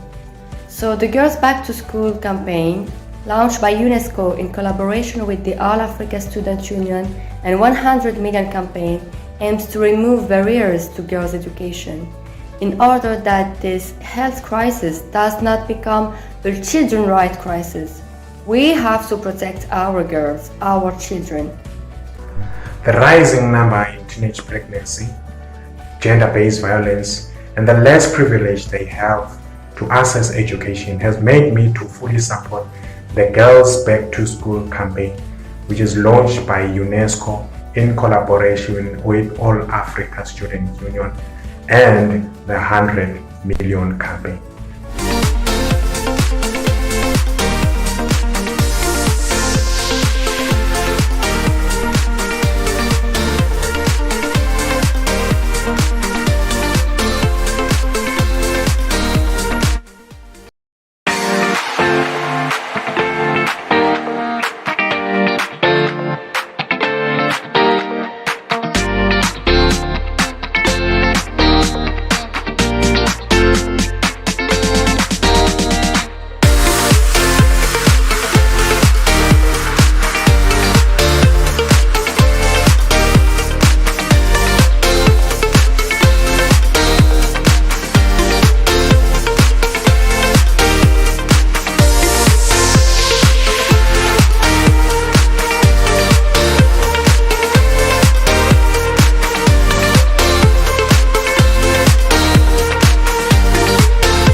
two past decades have been marked by outstanding gains in girls' education.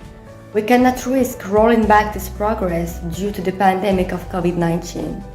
So the Girls Back to School campaign, launched by UNESCO in collaboration with the All Africa Student Union and 100 Million campaign, aims to remove barriers to girls' education in order that this health crisis does not become a children's rights crisis. We have to protect our girls, our children. The rising number in teenage pregnancy, gender-based violence, and the less privilege they have to access education has made me to fully support the Girls Back to School campaign, which is launched by UNESCO in collaboration with All Africa Student Union and the 100 Million campaign.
The two past decades have been marked by outstanding gains in girls' education. We cannot risk rolling back this progress due to the pandemic of COVID-19. So the Girls Back to School campaign, launched by UNESCO in collaboration with the All Africa Student Union and 100 Million campaign, aims to remove barriers to girls' education in order that this health crisis does not become a children's rights crisis. We have to protect our girls, our children. The rising number in teenage pregnancy, gender-based violence, and the less privilege they have to access education has made me to fully support the Girls Back to School campaign, which is launched by UNESCO in collaboration with All Africa Student Union and the 100 Million campaign.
The two past decades have been marked by outstanding gains in girls' education.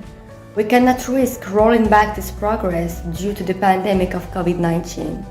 So the Girls Back to School campaign, launched by UNESCO in collaboration with the All Africa Student Union and 100 Million campaign, aims to remove barriers to girls' education in order that this health crisis does not become a children's rights crisis. We have to protect our girls, our children. The rising number in teenage pregnancy, gender-based violence, and the less privilege they have to access education has made me to fully support the Girls Back to School campaign, which is launched by UNESCO in collaboration with All Africa Student Union and the 100 Million campaign.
two past decades have been marked by outstanding gains in girls' education. We cannot risk rolling back this progress due to the pandemic of COVID-19. So the Girls Back to School campaign, launched by UNESCO in collaboration with the All Africa Student Union and 100 Million campaign, aims to remove barriers to girls' education in order that this health crisis does not become a children's rights crisis. We have to protect our girls, our children. The rising number in teenage pregnancy, gender-based violence, and the less privilege they have to access education has made me to fully support the Girls Back to School campaign, which is launched by UNESCO in collaboration with All Africa Student Union and the 100 Million campaign.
The two past decades have been marked by outstanding gains in girls' education. We cannot risk rolling back this progress due to the pandemic of COVID-19. So the Girls Back to School campaign, launched by UNESCO in collaboration with the All Africa Student Union and 100 Million campaign, aims to remove barriers to girls' education in order that this health crisis does not become a children's rights crisis. We have to protect our girls, our children. The rising number in teenage pregnancy, gender-based violence, and the less privilege they have to access education has made me to fully support the Girls Back to School campaign, which is launched by UNESCO in collaboration with All Africa Student Union and the 100 Million campaign.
for inviting UNESCO at this Youth Summit and deliver a message on the important topic of global solidarity and the role of the young people in recovering from the COVID-19 pandemic and building back better.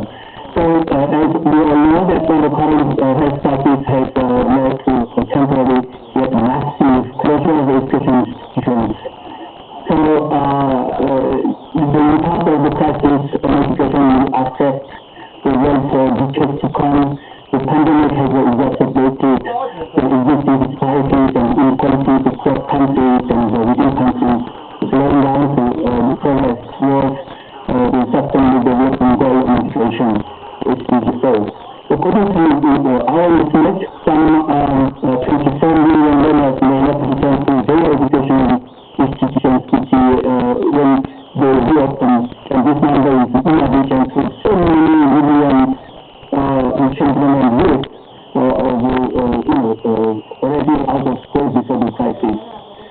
The largest share of learners at this level returning to school are projected to be in South and West Asia, as well as in Sub-Saharan Africa. So we are currently developing some programs to support countries in their efforts to mitigate the immediate impact of school closures. In March 2020, it launched the Global Education Coalition as a platform for international solidarity and the innovative solutions to protect the rights of education during this period. So I'm proud to count AASU or Africa Students Union among the members of this coalition. However, a serious disruption has been caused to the educational settings while all students supposed to make up for lost time and learning. The crisis has particularly affected the most disadvantaged groups of population. So education systems around the world, regardless of the income level, have entered into crisis. That means prepared, yet we need to build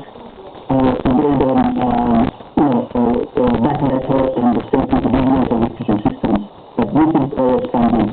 Yes, the COVID-19 pandemic affected the world economy like never before. Economic activity came to a block hold and a sharp recession with a determined impact on public revenue capacity and budget allocations. I think other colleagues speakers will talk about it. So with these challenges, government has to swiftly making massive fiscal measures during this period to save lives and protect workers and their families. And according to by mid-September 2020, the world has deployed massive stimulus packages of some $12 million US or even more.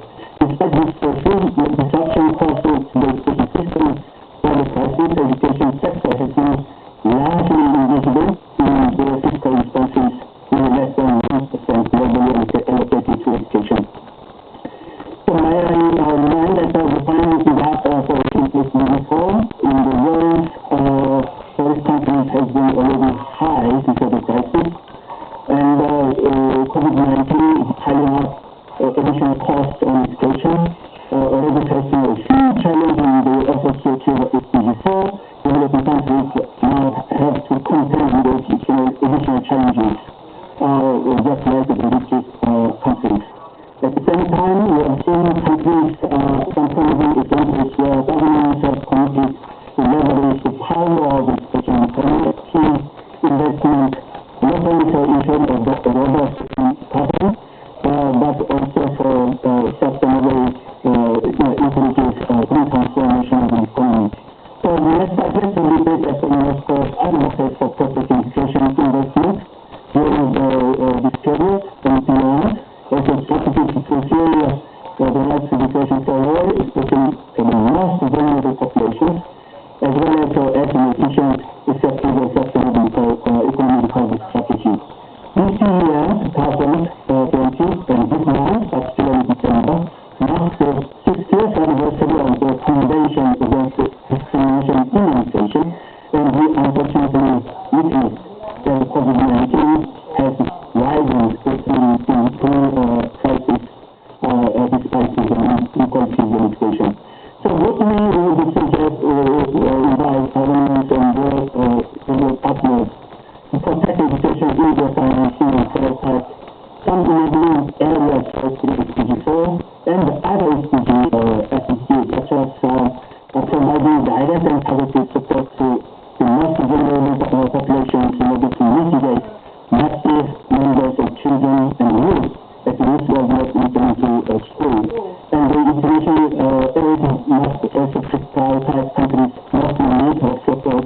And government will need to develop and implement education and training policies that equip youth with the relevant skills towards implementing the green recovery and structural transformation of the economy. And also, we know that the researchers have revealed the weakness of our traditional education systems. So the central education system will require investment possibly high in the short term, but with the longer term benefits to strengthen the resilience of the education system. So no one country or one organization tackles these problems alone. The COVID-19 education crisis taught us that we need to work together to face the common challenges, and youth can play a critical role in this endeavor.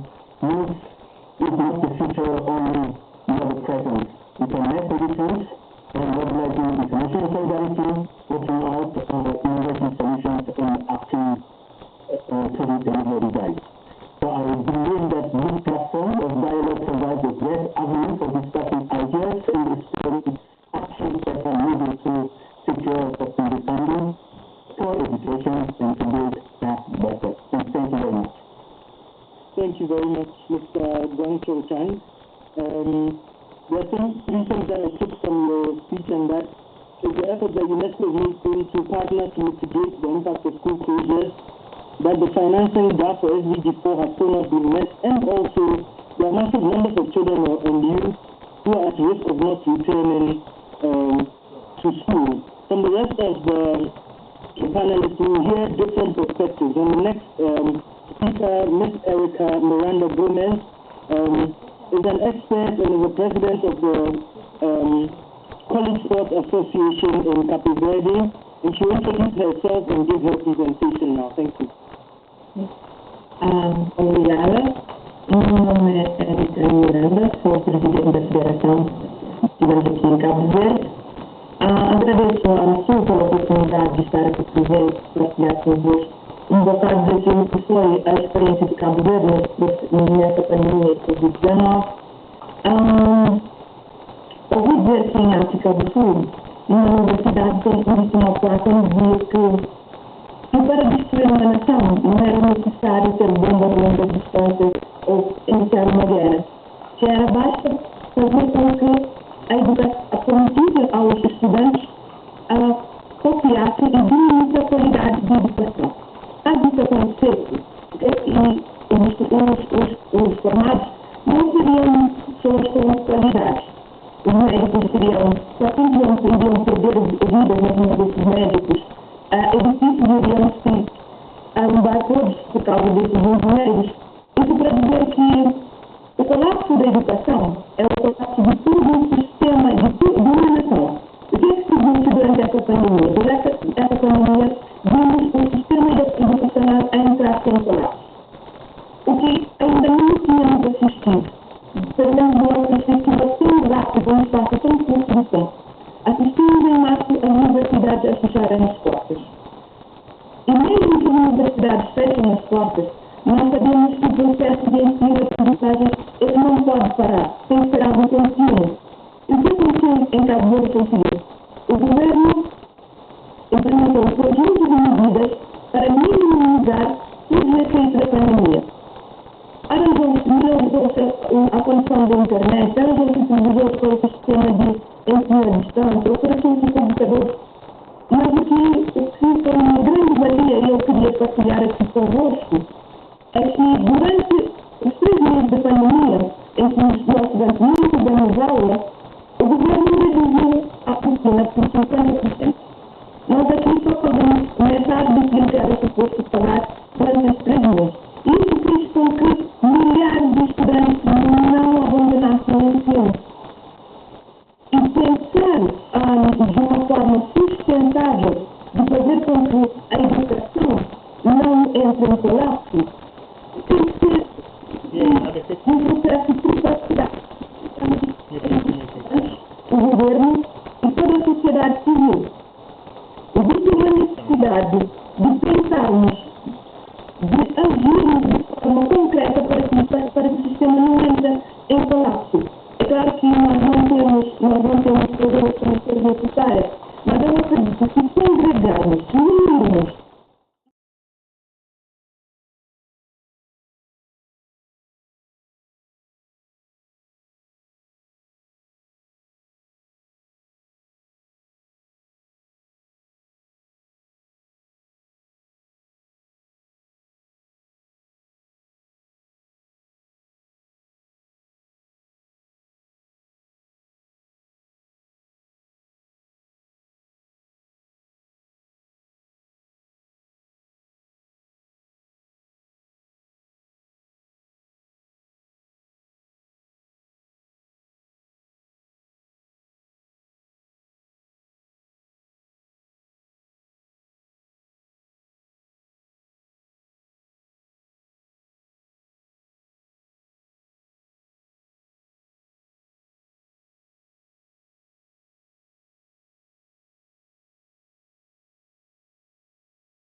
But I can see from the discussion we had with them, they are virtually in a financial distress, all of them. Some of them even expressing the threat of being closed on a permanent basis if nothing is forthcoming.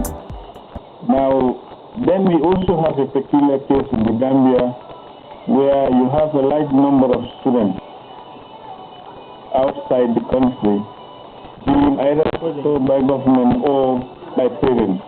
But because at the time parents were also not working, some of them were having problems even getting remittances to their respective students abroad, their respective kids abroad.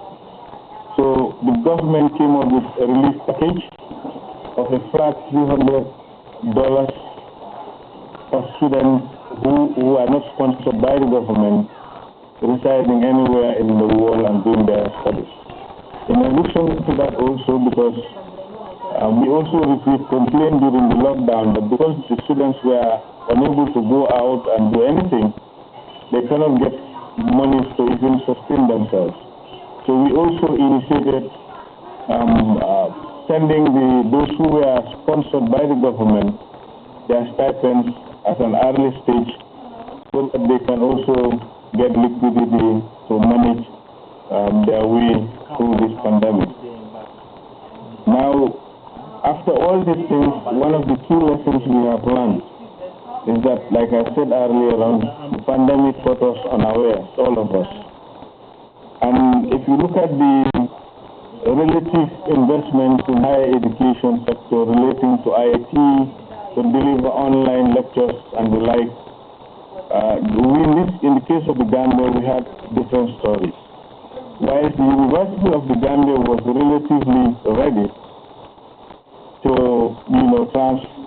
transfer to an online program, all the other higher education institutions and private institutions had very little investment in this area.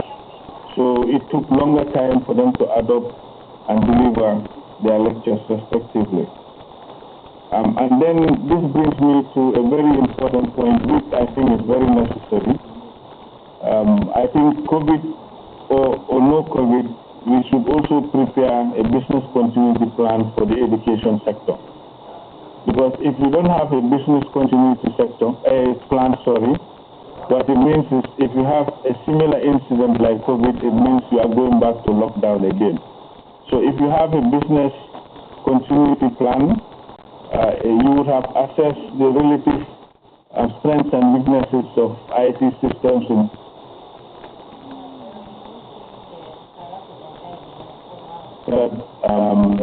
you want to deliver online lectures is possible.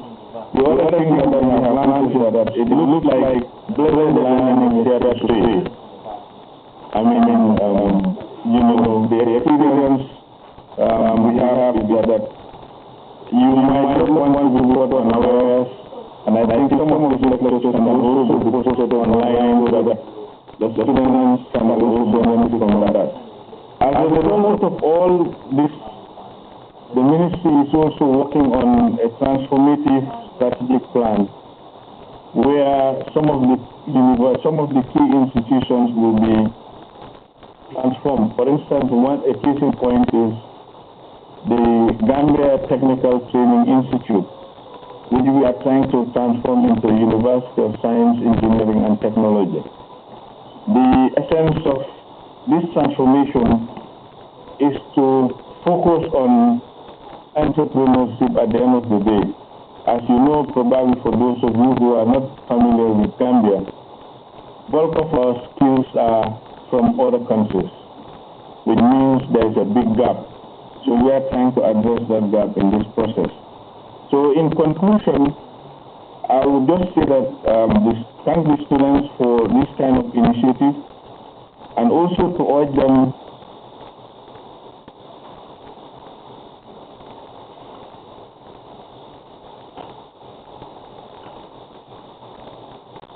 of our countries, education is still not given the priority it deserves. But if we are to move ahead, you cannot ignore education. It should be at the forefront in terms of being allocated resources and policies. Thank you. Thank you very much, Mr. Ahmed Saka.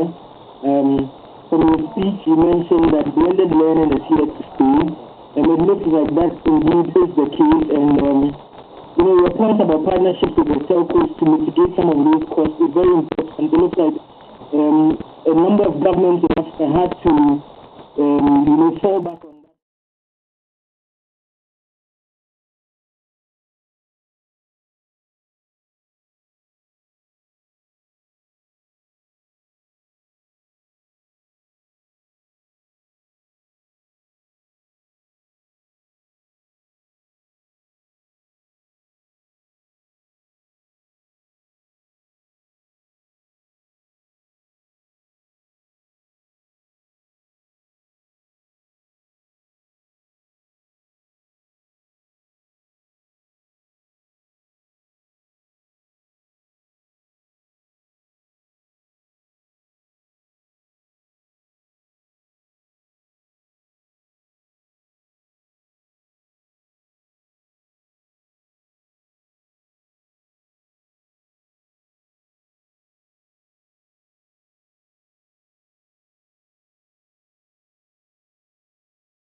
Education Justice and Tax Justice, published by this group called NORAG.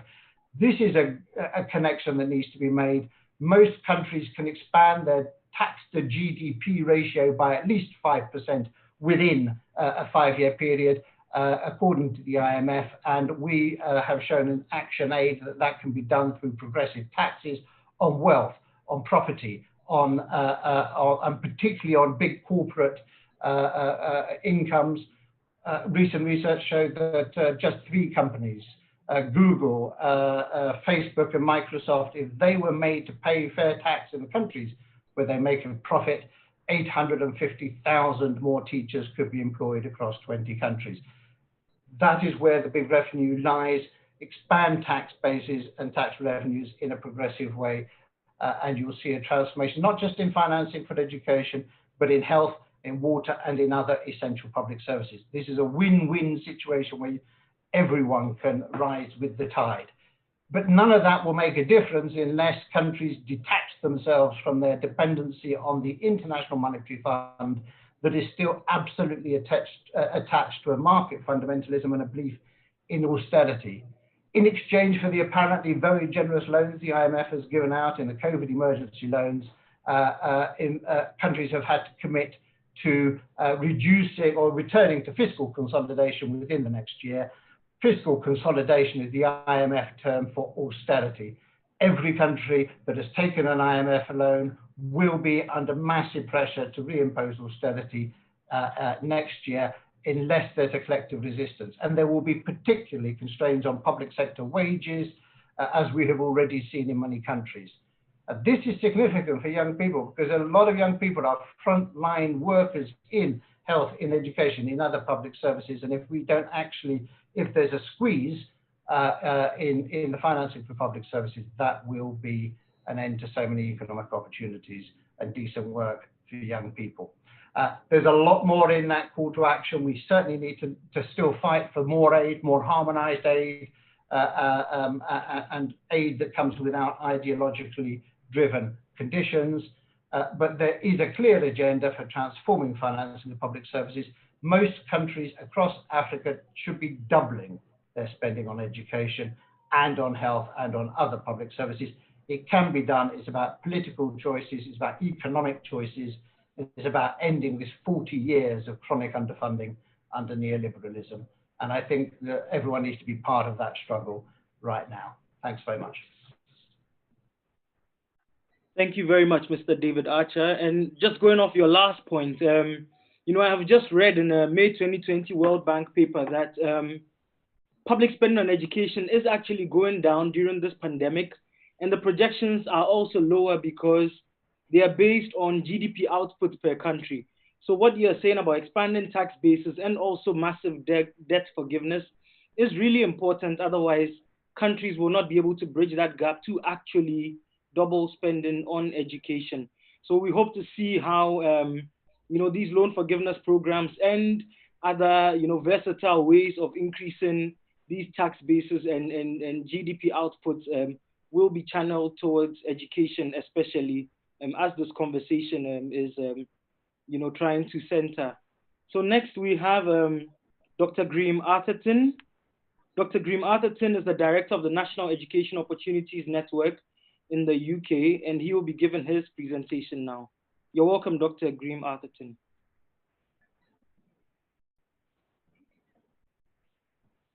Unmute myself. Thank you very much. Thank you. And thank you again for inviting me today to speak this event at the Africa Students News Summit.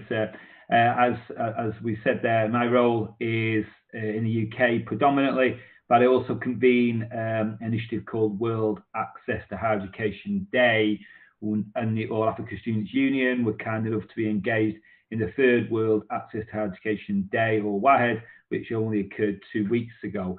So I'm going to focus really my remarks specifically in the area which I undertake most of my work, which is in the area of higher education or university education, and look again at this issue of the roundtable, looking at finding sustainable funding to protect education. I'd like to say as well that particularly, I probably agreed with everything I've heard today, particularly from the last speaker. And I guess in the context of my remarks, they're a little more focused, but they certainly exist in the spirit of what's been said in the event so far.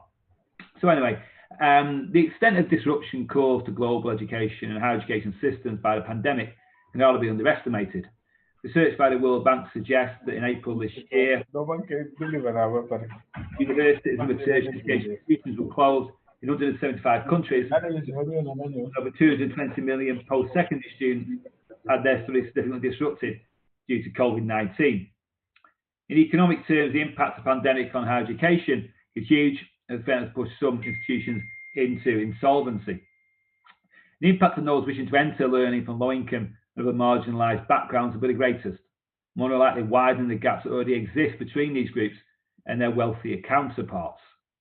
Research which I led myself in 2016, looking at participation in higher education across the world by social background, shows that in all of the countries of the world where we have evidence, that's over 90% participation is unequal.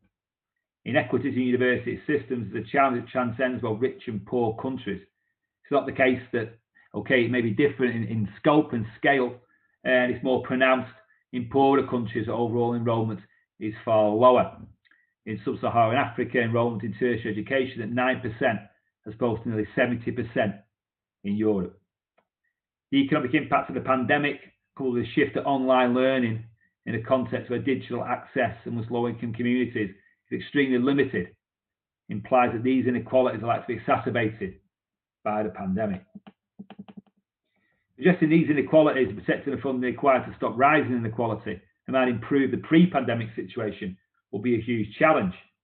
I think it was mentioned earlier on, if we look at where donor aid is concerned for education, overall, research by UNESCO showed in 2010, aid to education reached its highest level since records on disbursement were established in 2002. But it then decreased in 2011-12, and only slowly recovered since then. Between 2014-15, aid to education grew by $500 million to reach $12 billion US, but still 4% below its 2010 level.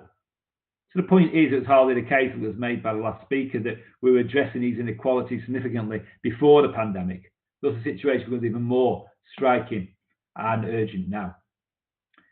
But I think we need to look at raising the importance of education to donors and, more importantly, to regional and national governments, where advocacy is crucial.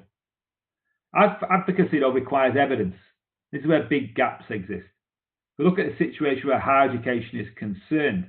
In many countries, in both the developed, both in Africa and across other parts of the world, information on which groups go to university, which are not attending, which are being missed out, is not collected. Nor is the data on the benefits of higher education collected as extensive as it should be. The benefits of individuals and society. Such data has to be quantitative, but also can be qualitative. The stories of students who have succeeded and those who should have but opportunities denied them can wield great political capital if deployed correctly. Without this data, in a range of forms, then the case for education cannot be made. Education is the ultimate enabler. It unlocks improvements in health, in the economy, and the well-being of our societies.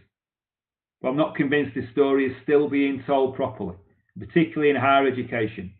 Despite working in what is a data-rich environment, we do not deploy this kind of data effectively enough. Better data is not the only ingredient, though, to better advocacy. What is it, for instance, we should be advocating for? The goals here vary across countries and across contexts. A fundamental goal, though, that transcends boundaries should be a right to education through life and for everyone.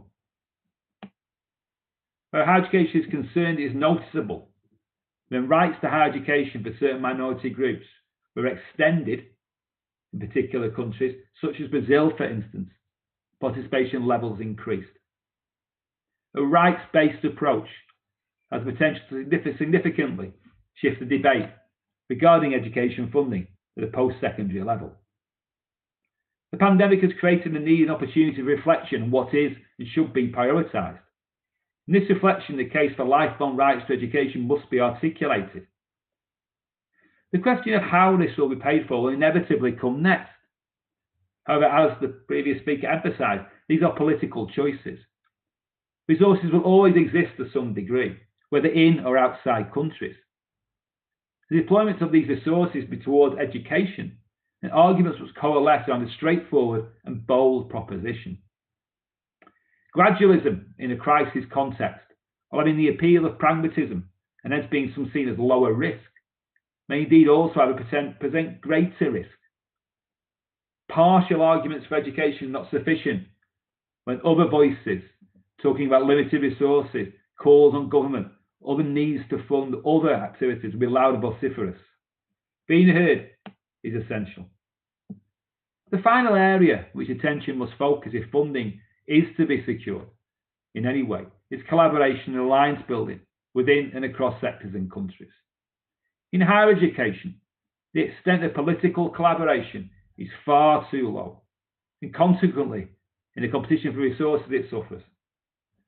The organisations that endeavour to present the coherent sector-wide case for funding and support, be that within countries or be that across continents, do this on a minimum level of resource with tiny numbers of staff relative to the sector they try and represent. Universities that spend millions of dollars a year will balk at spending more than a few thousand on joining a regional or national body. They're the first to go when it comes to cost cutting. Many, especially older, more powerful institutions, feel they're better served presenting their own interests first. Such endemic myopia will ultimately be self-defeating, open the door for low cost and low quality post-secondary education, attractive to policymakers because it's cheap, but not benefiting students. Perhaps necessity will really be the mother of invention here. New coalitions will be formed. The initiative I mentioned earlier on, World Access to Higher Education Day, or WAHED, is a new form of coalition. It brings together students, universities, funders, and NGOs to advocate for a change in equitable access to higher education.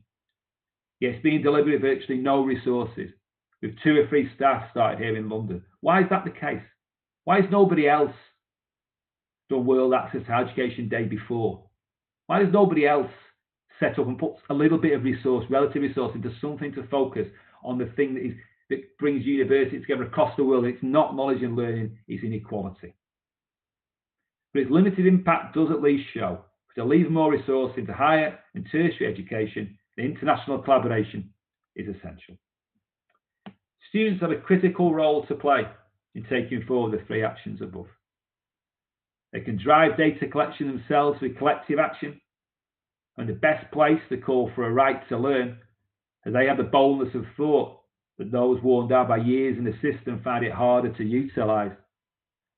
Through imagination and collaboration, such as what we're seeing today with this fantastic summit and event and the partners here, that's the pressure on universities to reimagine how they see their own self-interest.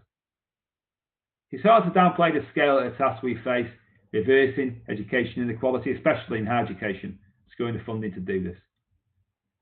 But if it represents anything, education, and especially our students, should represent hope. We cannot afford to lose this hope. Not now. Thank you. Thank you very much, Dr. Arthurson. As a researcher in rural disadvantage and access to higher education, I was just nodding throughout at everything that you were saying. Thank you so much for highlighting the importance of data collection and very sound policy moves that do not just consider cheap solutions, but sustainable solutions. It's up to all of us to form those coalitions that will ensure that we have sustainable solutions to education and digital inclusion, and not just, temporary solutions that we have at this moment. Thank you so much. Thank you, Coach. Next, we have Ms. Kyra Bo, and she will be given her presentation next. Ms. Kyra Bo is the education lead at Oxfam. You're welcome, Ms. Kyra Bo. Thank you, and thank you for having me. And thank you to all of you working so hard to make this 9th Africa Student and Youth Summit happen in this challenging time for all of us. My name is Kyra Bo, as it was just mentioned. I'm the education policy lead for Oxfam, and I'm based in Copenhagen, Denmark, which is why it's very dark around me, because it's we're getting close to the shortest days of the year. So the world is in a state of crisis. Education is in a state of crisis. Decades of gain in education access, completion, quality may very well be swept aside due to COVID 19, both the COVID-related school closures, but also the economic crisis that is already beginning to impact countries around the world, including in Africa. COVID is not just a health crisis or an education crisis, though. It is also an inequality crisis. Children of the wealthiest have had online teaching through the school closures. They've had access to private tutors, close virtual contact with their teachers. The children of the poorest have had none of that. This is a lost year, and many, mainly girls, will never again enter a schoolroom. When we talk about this, it sounds like we may just be talking about the poorest countries in the world, but in fact, this is the case for many countries, including my own. Maybe not that children won't come back to school, but that there is a vast disparity between how the wealthy or the children of the wealthy have done through this crisis and how the children of poorer families. My country is one of the countries in the world with the best access to internet, and yet access to internet is the reason why about 15% of children have not had proper access to homeschooling through the school closures in the first few months of the crisis. So while this is a crisis, I don't want us to be defeated. It is a crisis that we have some power over ourselves. Hugh talked in his intervention about these 3 mountains. So to stay in that metaphor, we have the mountain climbing gear that we need. The question is whether we're willing to put in the effort needed to scale those mountains. We can impact the decisions that are being made right now in governments and multilateral institutions around the world. These are decisions about budget, about investments, about what is important, about what to prioritize. And obviously, sitting in this room, we all agree that there's nothing that could be more important than education. We know that education is not only the silver bullet for economic prosperity for the individual. Education can make societies more equal, more democratic, more resilient to challenges such as COVID-19 in the future, but also other challenges. It also makes societies healthier and more prosperous. But that requires that governments and those in power see that value. And that's where you all and we all have a role to play. We have to convince them. We have to make them see how vital it is that education budgets are not cut due to economic austerity measures or due to debt servicing, as several have mentioned. We have to make politicians in donor countries see that now is not the time to cut aid budgets, as we're already seeing countries do, particularly the UK and the announcement that they have made over the last few weeks. And we have to make those in power and the huge multilateral institutions see that cuts to healthcare and education is not how you bring countries out of an economic crisis. We have a voice and we have a role to play in convincing them of that, those in power. So at Oxfam, we work with allies and partners in fighting the global structures that push countries to cut education budgets. We want true debt relief. We work every day to create global tax bodies that can ensure that money earned in African countries is taxed in those countries and that tax havens are abolished. We want progressive taxation, yes, but that's not enough, because even if money stayed in the country, there's no guarantee that it will actually be spent on the right things. So we don't just need aid, we don't just need debt relief, we don't just need progressive taxation. We do need all of those, but we also need progressive spending. And yes, education is the best way to spend your money, but education is not simply education. Or maybe put a different way, all education is not equal. So not only does Oxfam's and allies and partners have to use all our power to fight cuts to education, we also have to fight for education budgets and the money to education set aside by countries and by donors to go to the places and people where the money will do the most good. That's in good, quality, free, public education for all, not private education for the few. So there are fights yet to be won, but you already have the tools. We know this. So thank you again for the invitation to speak to you, and congratulations on all that you do. Thank you very much, Ms. Bo. And thank you for highlighting again and reminding us that the goal should be good quality public education for all and not private education for the few. It's quite sad to reflect and realize that this may be a lost year for a lot of people, and with the way learning is going this year, with blended learning and even homeschooling, it is possible that so many people may not go back to school ever again, because there's a new option that we are all exposed to, and whatever that option is must be developed to its fullest potential. Next, we have Mr. Dennis Signolo. Mr. Signolo is the Chief Regional Coordinator for Africa for Education International. Let's welcome Mr. Dennis Signolo to give us the final presentation of this high-level roundtable. You're welcome, sir. Yes, thank you very much, and good afternoon, good evening, colleagues. As already indicated, yes, I'm from Education International, which is the Global Federation of Teacher Unions. We represent 32.5 million educators in 178 countries, from early childhood to tertiary education. I would like to thank the All Africa Students Union for inviting EI to this important summit. As educators and students, we share a specific symbiotic relationship. That is the reason why we have been asking UNESCO to recognize and declare the student-teacher relationship as intangible cultural or world heritage. We hope to make progress and have that relationship recognized by the United Nations soon.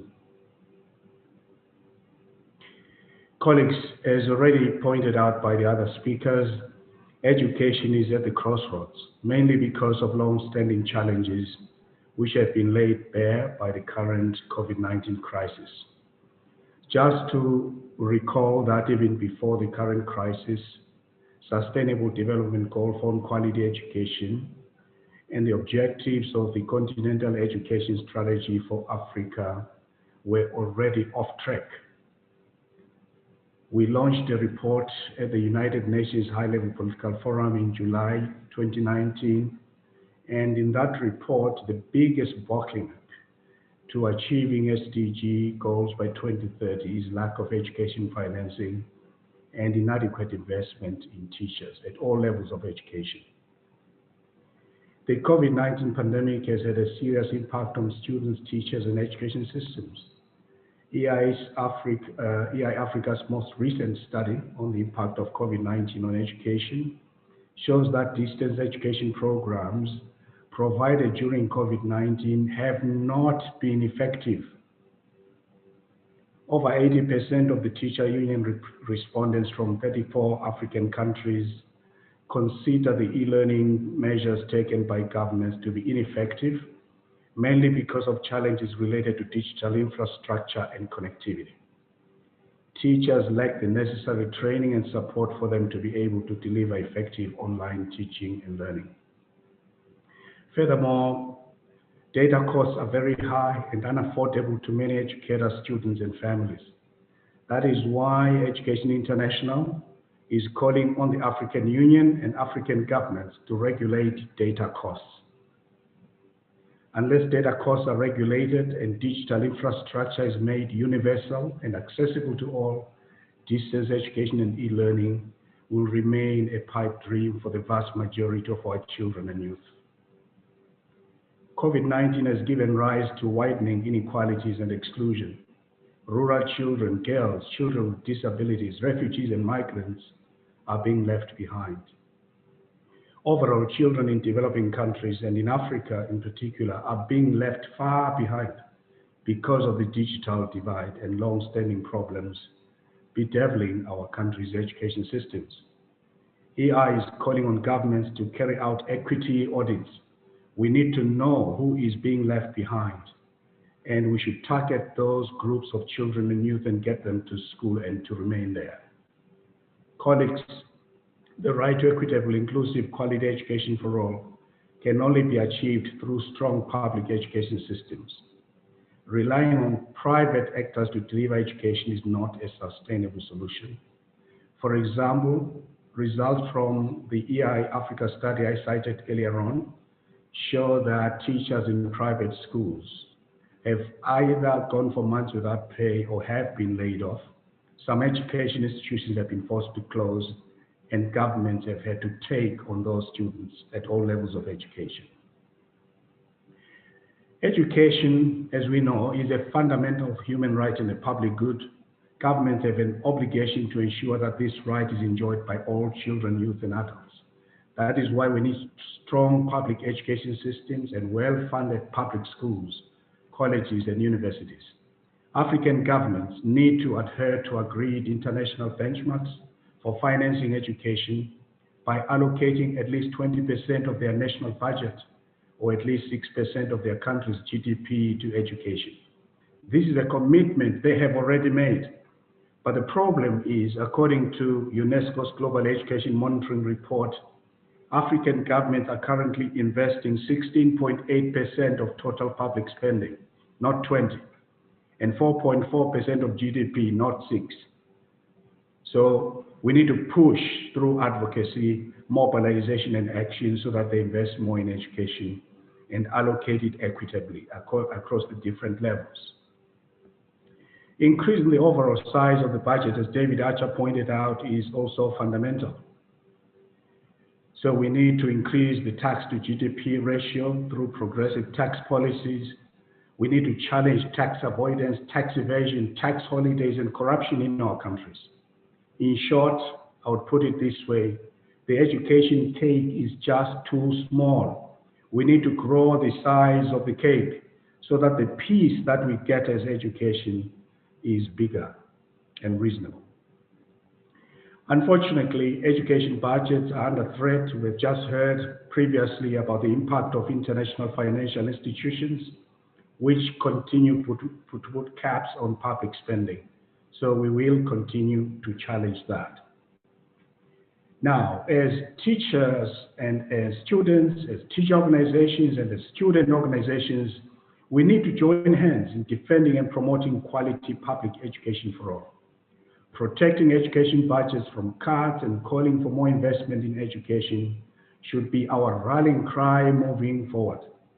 Students are not passive beneficiaries of education policies and programs, but change agents, the future of our communities, societies, and our very existence as humanity.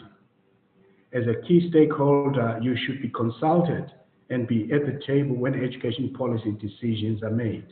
Nothing for us without us. As we have been collaborating, as EI, we've been collaborating very well with students, particularly at global level. We will, in that regard, be hosting the Global Students Forum, which is a new grouping of all student unions in the world in our headquarters in Brussels. I believe we can cultivate the same deeper partnership and collaboration in Africa, and I look forward to meeting with your leaders in pursuit of that goal. Thank you once again for inviting us to be part of this important online conference. I wish you great success. Thank you. Thank you very much, Mr. Signolo, for your wonderful presentation. From your presentation, we've learned the importance of partnerships, the importance of increasing, the pot of financial support that we need for education, and also the importance of coalitions that has been earlier mentioned. And we are particularly excited to learn more about the Global Students Forum that will be held in your headquarters in Brussels, and how ASU and students in Africa as well can join this coalition to strengthen the push on larger education financing and efforts towards inclusivity in education. So I would like to thank all of our speakers for their presentations today.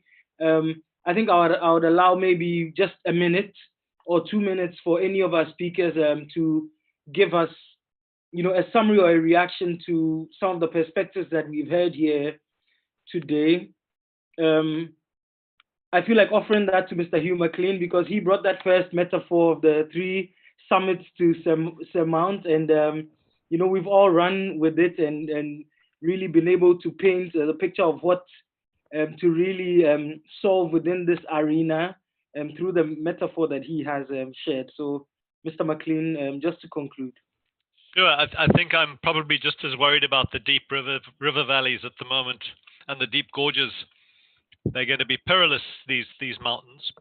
And I think the thing about a mountain, that if it's a very difficult and a very high mountain, you can't go up on your own. You need a lot of preparation along the way. You need the plan. You need people to come with you. You need good comrades. Those alliances that we spoke about, that Dennis spoke about, that David, Graham, and others, and Karipo spoke about, are absolutely essential, and we need to build them very, very smartly for the fight ahead. It's going to take really targeted advocacy, I think, around aid and tax.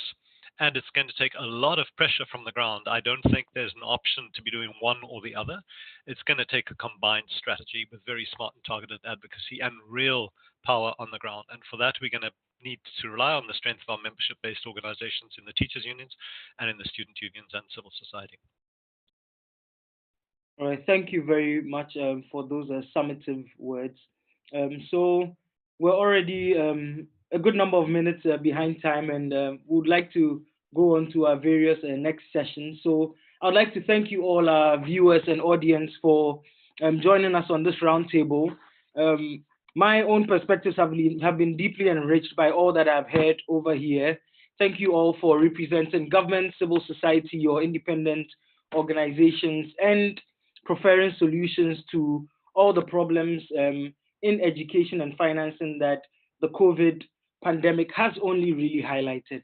So thank you all for joining us, and have a great rest of the day. Enjoy the rest of the sessions. Thank you. Thank you, everyone. Yeah. Thank you, everyone.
past decades have been marked by outstanding gains in girls' education. We cannot risk rolling back this progress due to the pandemic of COVID-19. So the Girls Back to School campaign, launched by UNESCO in collaboration with the All Africa Student Union and 100 Million campaign, aims to remove barriers to girls' education in order that this health crisis does not become a children's rights crisis. We have to protect our girls, our children. The rising number in teenage pregnancy, gender-based violence, and the less privilege they have to access education has made me to fully support the Girls Back to School campaign, which is launched by UNESCO in collaboration with All Africa Student Union and the 100 Million campaign.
The two past decades have been marked by outstanding gains in girls' education.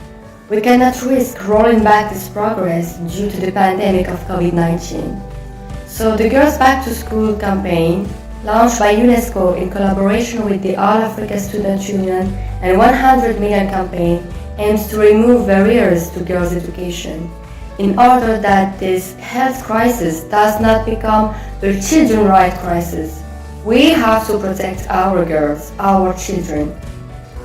The rising number in teenage pregnancy, gender-based violence, and the less privilege they have to access education has made me to fully support the Girls Back to School campaign, which is launched by UNESCO in collaboration with All Africa Student Union and the 100 Million campaign.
Unified forever, like the united Tutsis and Hutus, brother pride of Africa.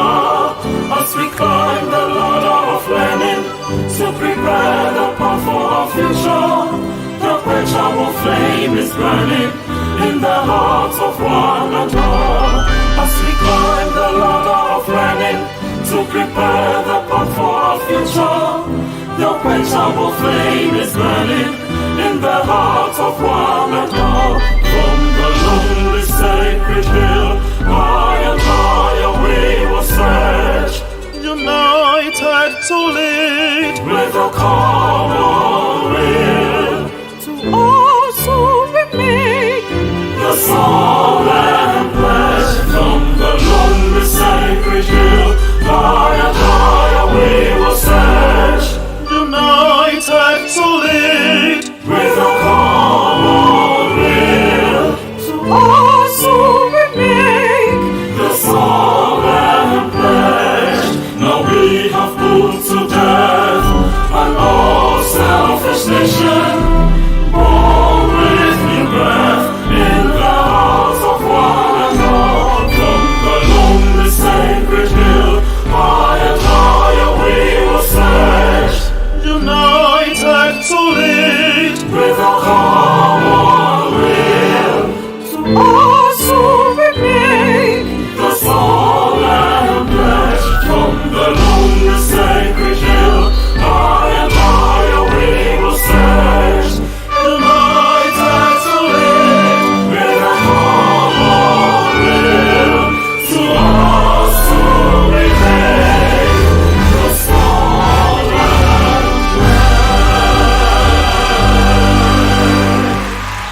Viva Asys!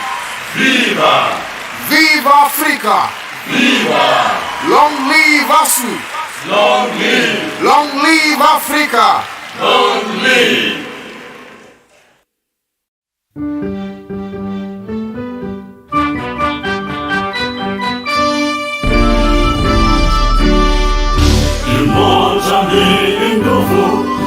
Unified forever, like the united Tutsis and Hutus, brother pride of Africa. As we climb the ladder of learning, to prepare the path for our future, the perpetual flame is burning in the hearts of one and all. As we climb the ladder of learning, to prepare the path for our future, the perpetual flame is burning in the hearts of one and all. From the lonely sacred hill, high and higher we will search, united to lead with a common will, to also remake the soul and flesh. From the lonely sacred hill, high and higher we will search, united to lead with a common will, to also remake the soul and flesh. Now we have put to death an all selfish nation, born with new breath in the hearts of one and all. From the lonely sacred hill, high and higher we will search, united to lead with a common will, to also remake the soul and flesh. From the lonely sacred hill, high and higher we will search, united to live with a common will, to us to remain the soul and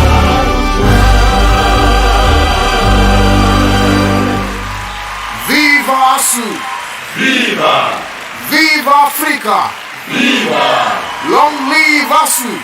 Long live! Long live Africa! Long live!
Asys!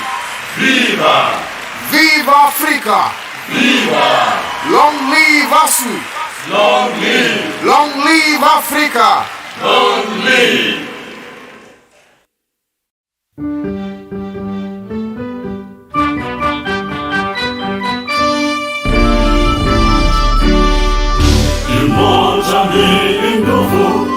Unified forever, like the united Tutsis and Hutus, brother pride of Africa, as we climb the ladder of learning to prepare the path for our future.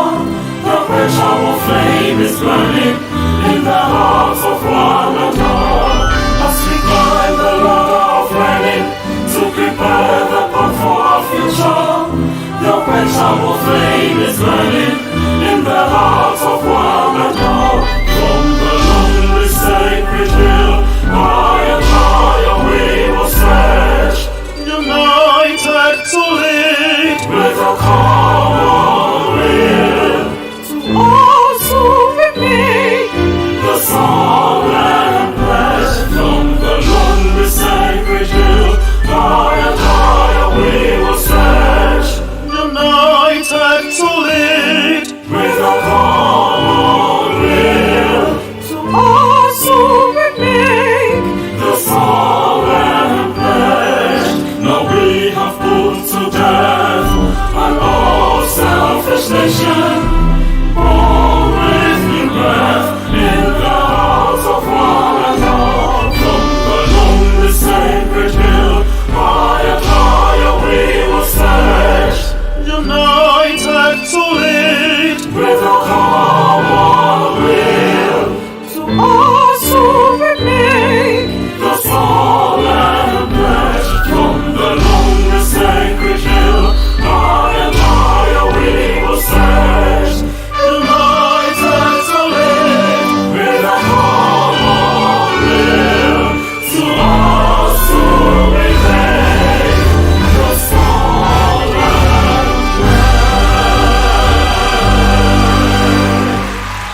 Viva Asys! Viva! Viva Africa! Viva! Long live Asys! Long live! Long live Africa! Long live!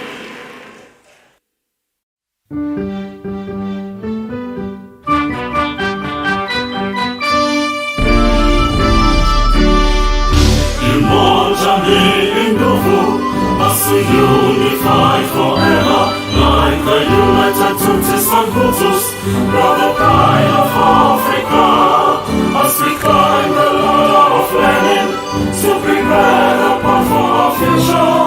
The perishable flame is burning in the hearts of one and all, as we climb the ladder of learning to prepare the path for our future. The perishable flame is burning in the hearts of one and all.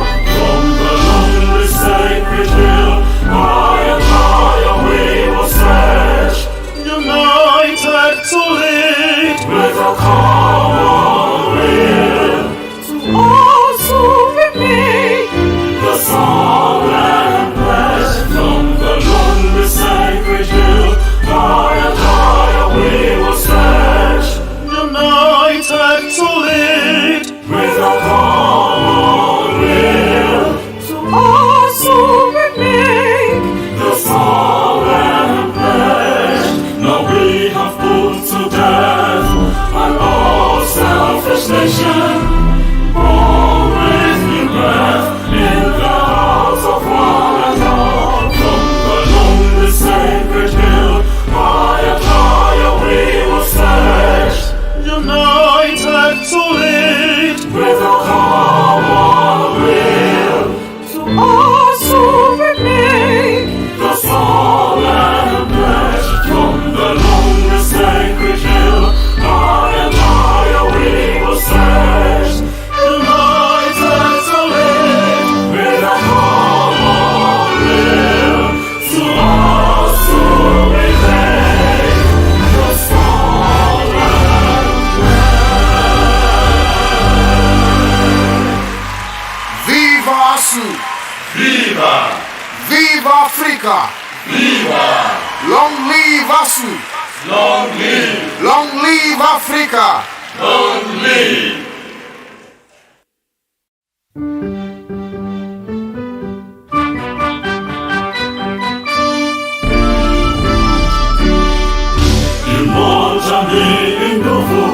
Us unified forever, like the united Tutsis and Hutus, brother pride of Africa. As we climb the ladder of learning to prepare the path for our future, the pressure of flame is burning in the hearts of one and all. As we climb the ladder of learning to prepare the path for our future, the pressure of flame is burning in the hearts of one and all.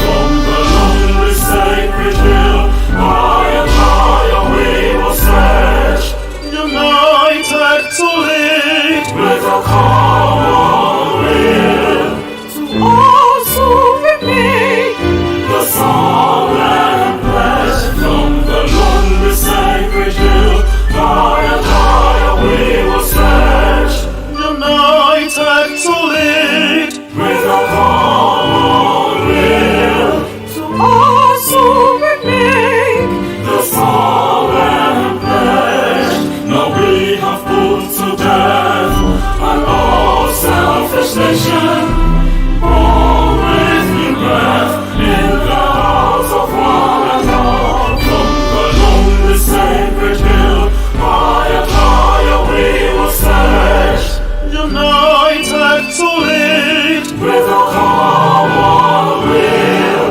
to also remain the song and pledge. From the lonely sacred hill, high and higher we will stretch, united to lead, with a common will, to also remain the song and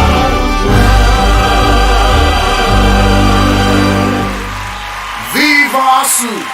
Viva! Viva Africa! Viva! Long live Asu! Long live! Long live Africa! Long live!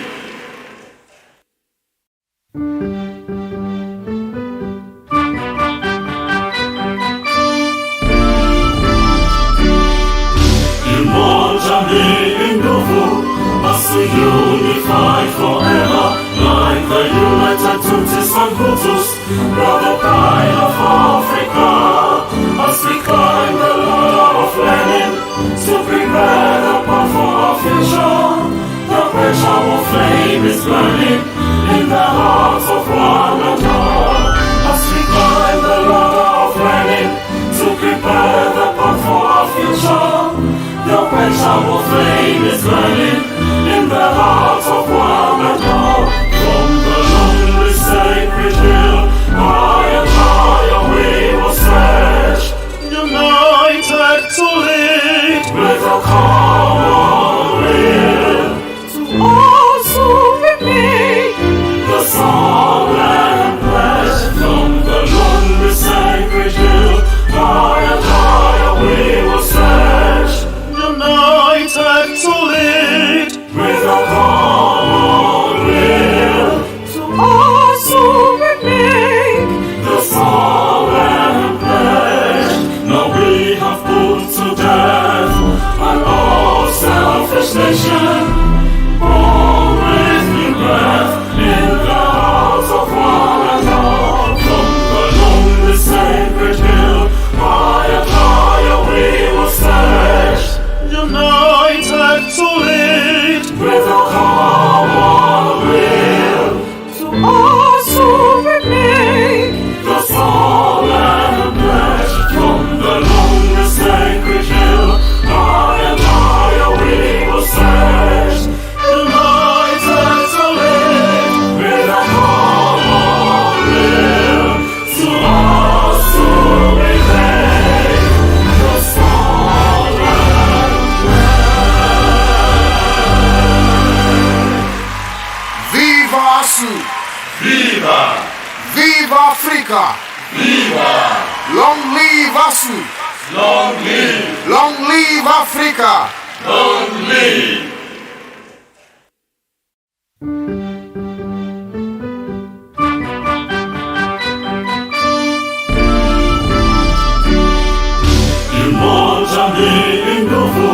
Us unified forever, like the united Tutsis and Hutus, brother pride of Africa.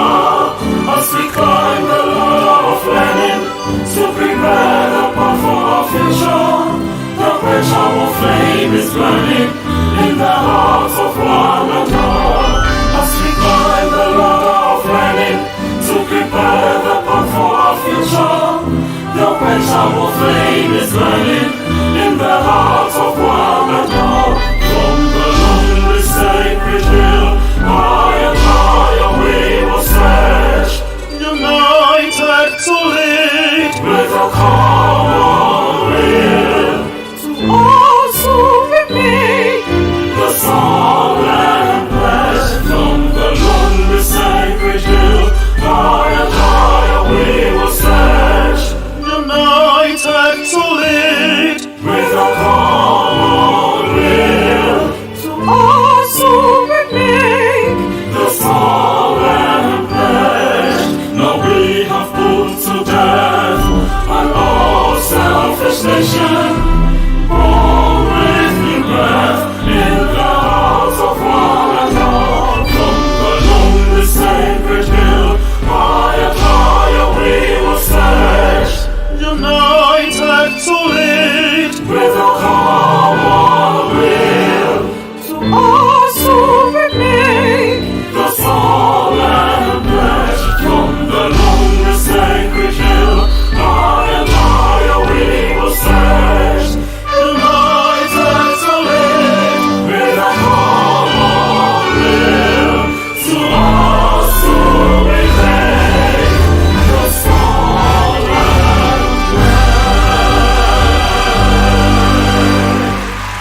Viva Asys! Viva! Viva Africa!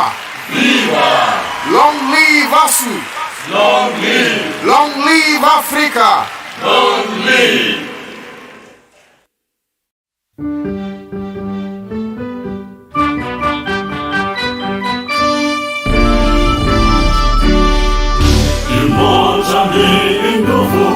Us unified forever, like the united Tutsis and Hutus, brother pride of Africa.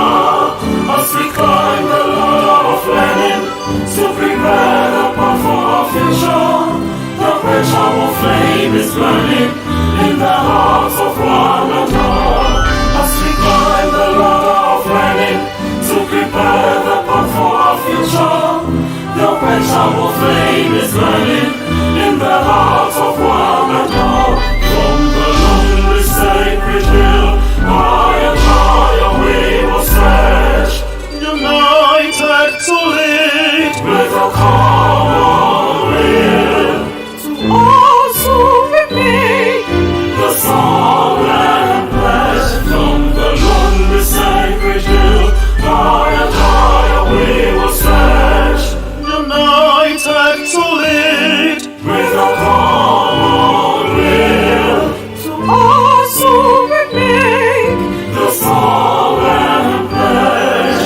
Now we have put to death an all selfish nation, born with new breath in the hearts of one and all. From the lonely sacred hill, high and higher we will stretch, united to lead with a common will, to also remain the song and pledge. From the lonely sacred hill, high and higher we will stretch, united to lead, with a common will, to us who remain, the song and pledge. Viva Asys! Viva! Viva Africa! Viva! Long live Asys! Long live! Long live Africa! Long live!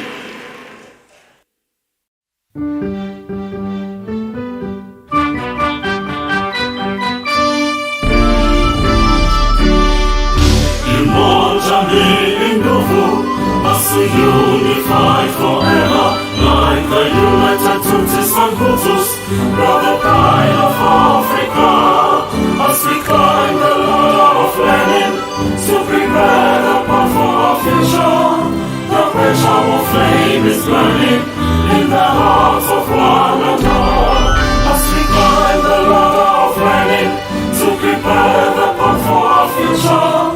The perishable flame is burning in the hearts of one and all.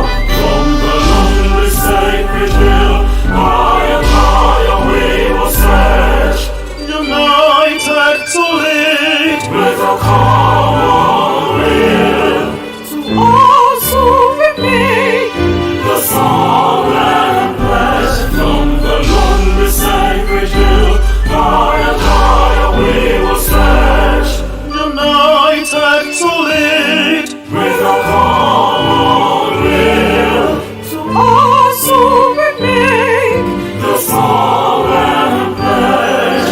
Now we have put to death an all selfish nation, born with new breath in the hearts of one and all. From the lonely sacred hill, high and higher we will stretch, united to lead with a common will, to also remain the song and pledge. From the lonely sacred hill, high and higher we will stretch, united to lead, with a common will, to us who remain, the song and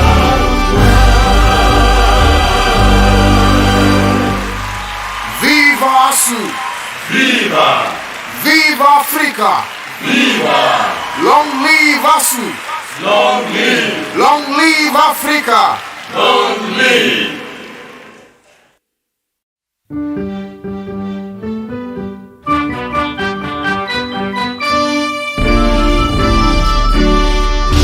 Immortally in Novo, as we unify forever, like the united Tutsis and Hutus, brother pride of Africa, as we climb the ladder of learning to prepare the path for our future. The perishable flame is burning in the hearts of one and all, as we climb the ladder of learning to prepare the path for our future. The perishable flame is burning in the hearts of one and all.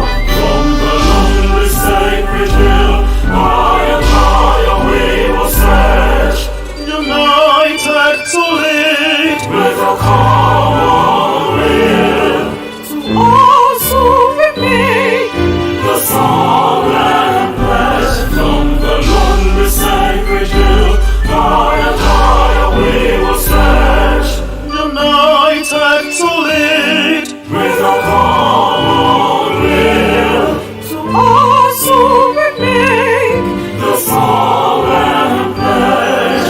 Now we have put to death an all selfish nation, born with new breath in the hearts of one and all. From the lonely sacred hill, high and higher we will stretch, united to lead with a common will, to also remain the song and pledge. From the lonely sacred hill, high and higher we will stretch, united to lead, with a common will, to us who remain, the song and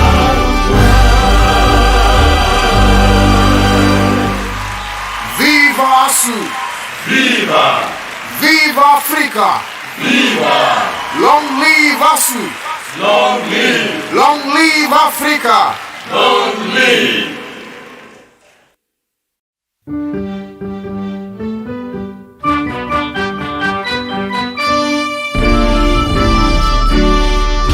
Immortally in Novo, as we unify forever, like the united Tutsis and Hutus, brother pride of Africa, as we climb the ladder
Long live! Long live Africa! Long live!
elements to which technology gives a lot of hope, gives a lot of space for kind of really powerful development, and kind of similar to what Jacob was saying, like where students and young people can be that voice in that development as well, because they have the means through social media, because they have the means to do so in an ever more connected world. But I also think we need to recognise the ways that technology and the kind of hyper-connectedness can also be sources of harm, and warning against the kind of hyper-use of these forms of connected.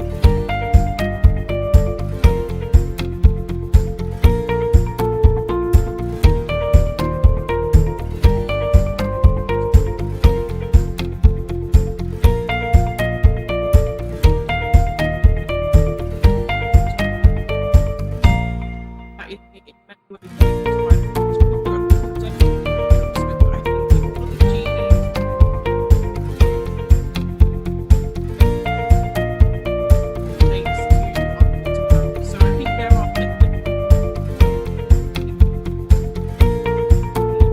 speak to with regards to digital activism and organising, but then being careful that we're not overly reliant on these and cognizant of the ways they can be harmful and damaging, particularly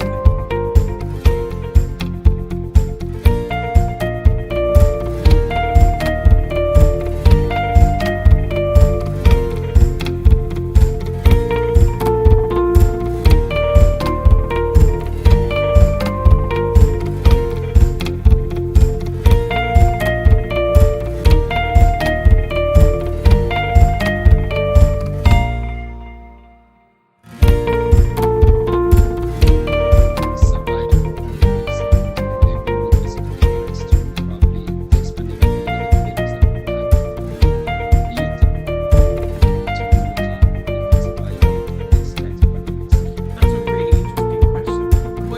I won't posit myself as any kind of public health expert, but what I will speak to, I guess, is the fact that I think there's been because of the ways that we're connected and because of the ways that this virus has spread globally, I think ways technology is almost a kind of prerequisite for the speed at which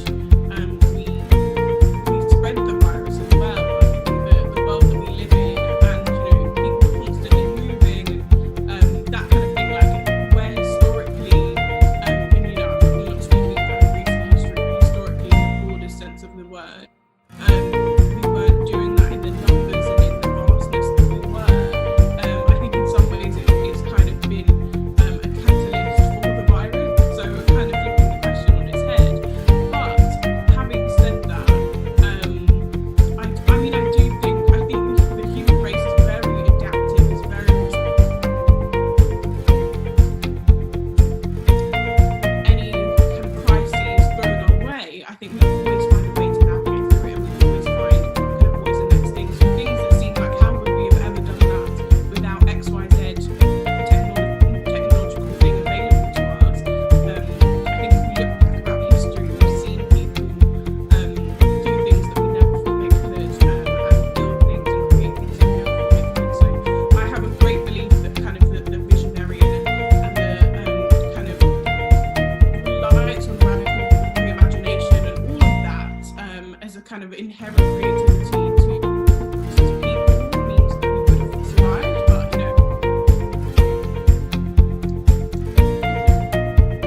Asanda, I think I just wondered from a South African perspective, how have you, as a country, responded to this COVID-19 crisis? But here from a high learning perspective, how was the education interrupted, and were there certain ways that were taken to ensure that education and learning continued during this period? And whether you think that there was some learning opportunities for specifically higher education institutions to pick up during this learning period? It's super interesting because I think as a country we moved from several stages of lockdown. We moved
two past decades have been marked by outstanding gains in girls' education.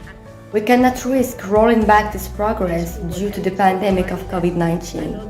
So the Girls Back to School campaign, launched by UNESCO in collaboration with the All Africa Student Union and 100 Million campaign, aims to remove barriers to girls' education, in order that this health crisis does not become a children's rights crisis. We have to protect our girls, our children. The rising number in teenage pregnancy, gender-based violence, and the less privilege they have to access education has made me to fully support the Girls Back to School campaign, which is launched by UNESCO in collaboration with All Africa Student Union and the 100 Million campaign.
The two past decades have been marked by outstanding gains in girls' education. We cannot risk rolling back this progress due to the pandemic of COVID-19. So the Girls Back to School campaign, launched by UNESCO in collaboration with the All Africa Student Union and 100 Million campaign, aims to remove barriers to girls' education, in order that this health crisis does not become a children's rights crisis.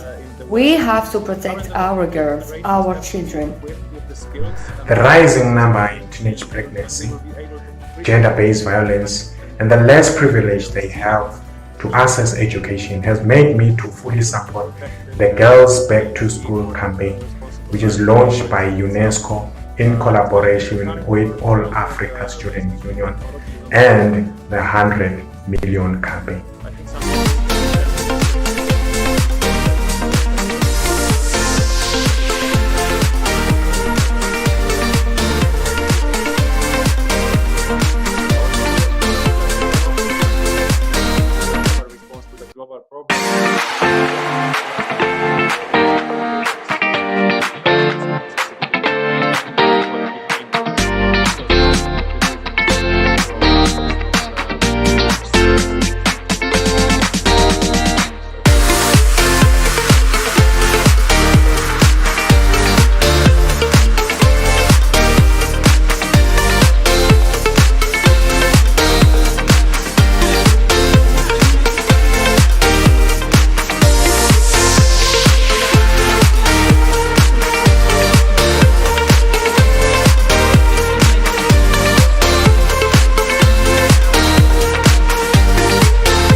The two past decades have been marked by outstanding gains in girls' education.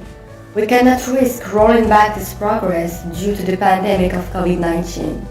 So the Girls Back to School campaign, launched by UNESCO in collaboration with the All Africa Student Union and 100 Million campaign, aims to remove barriers to girls' education, in order that this health crisis does not become a children's rights crisis.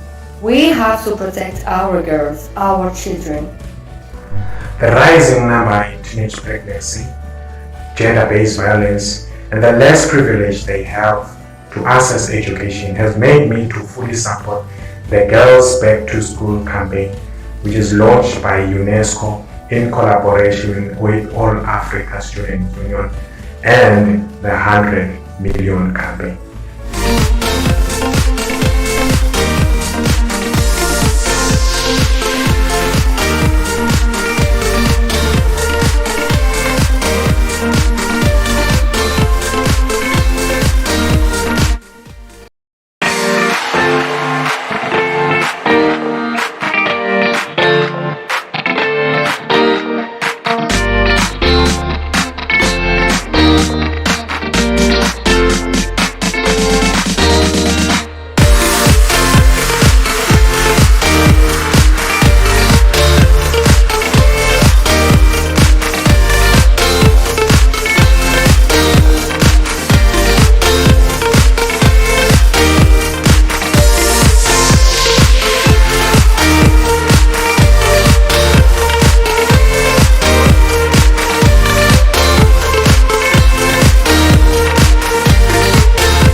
two past decades have been marked by outstanding gains in girls' education. We cannot risk rolling back this progress due to the pandemic of COVID-19. So the Girls Back to School campaign, launched by UNESCO in collaboration with the All Africa Student Union and 100 Million campaign, aims to remove barriers to girls' education in order that this health crisis does not become a children's rights crisis. We have to protect our girls, our children. The rising number in teenage pregnancy, gender-based violence, and the less privilege they have to access education has made me to fully support the Girls Back to School campaign, which is launched by UNESCO in collaboration with All Africa Student Union and the 100 Million campaign.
The two past decades have been marked by outstanding gains in girls' education. We cannot risk rolling back this progress due to the pandemic of COVID-19. So the Girls Back to School campaign, launched by UNESCO in collaboration with the All Africa Student Union and 100 Million campaign, aims to remove barriers to girls' education in order that this health crisis does not become a children's rights crisis. We have to protect our girls, our children. The rising number in teenage pregnancy, gender-based violence, and the less privilege they have to access education has made me to fully support the Girls Back to School campaign, which is launched by UNESCO in collaboration with All Africa Student Union and the 100 Million campaign.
The two past decades have been marked by outstanding gains in girls' education.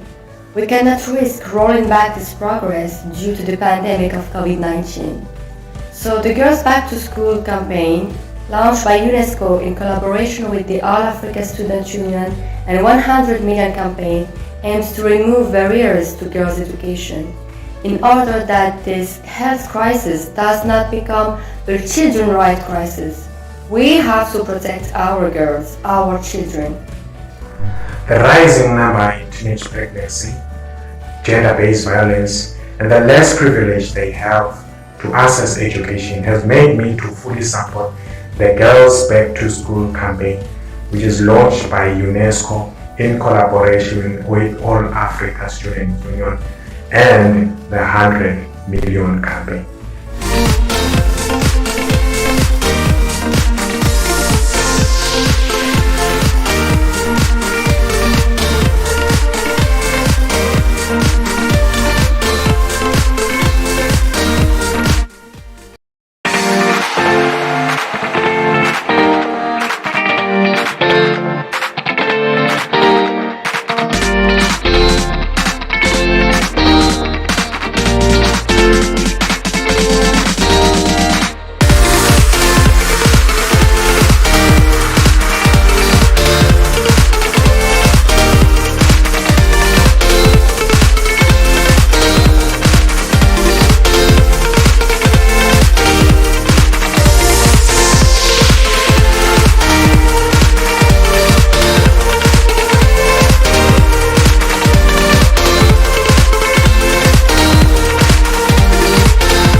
decades have been marked by outstanding gains in girls' education. We cannot risk rolling back this progress due to the pandemic of COVID-19.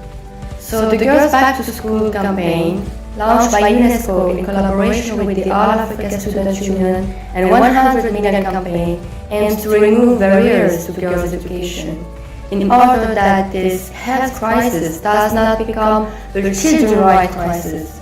We have to protect our girls, our children. The rising number in teenage pregnancy, gender-based violence, and the less privilege they have to access education has made me to fully support the Girls Back to School campaign, which is launched by UNESCO in collaboration with All Africa Student Union and the 100 Million campaign.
The two past decades have been marked by outstanding gains in girls' education.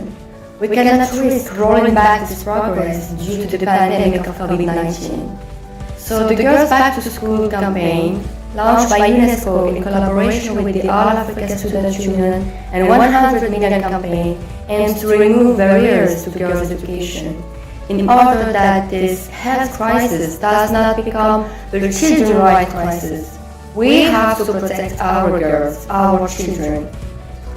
The rising number in teenage pregnancy, gender-based violence, and the less privilege they have to access education has made me to fully support the Girls Back to School campaign, which is launched by UNESCO in collaboration with All Africa Student Union and the 100 Million campaign.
You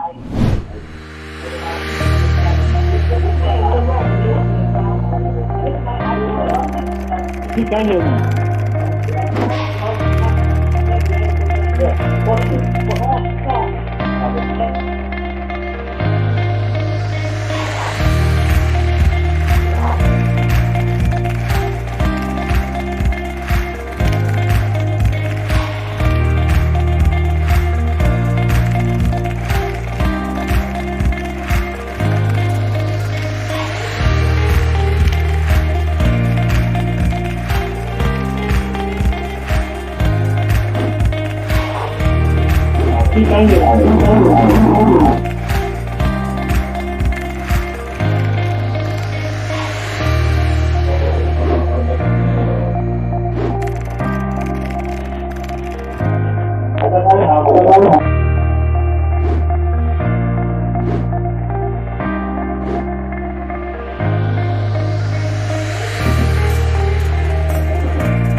So I can just start, right?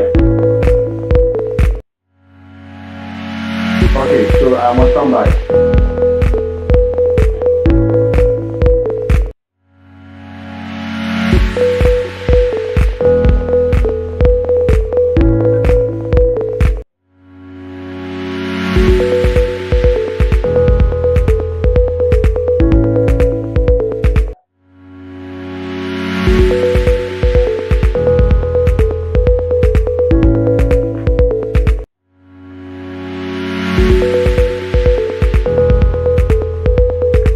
Well, so it's been a very interesting day today at the first of the two sessions that we're going to have at the ninth Africa Students and Youth Summit. And here's how we end the first birthday in respect to the first day of the two-day event. My name is Abdul Karim Ibrahim, and I'm here to provide you an insight into how the day has really been here at this very interesting ninth Africa Students Youth Summit.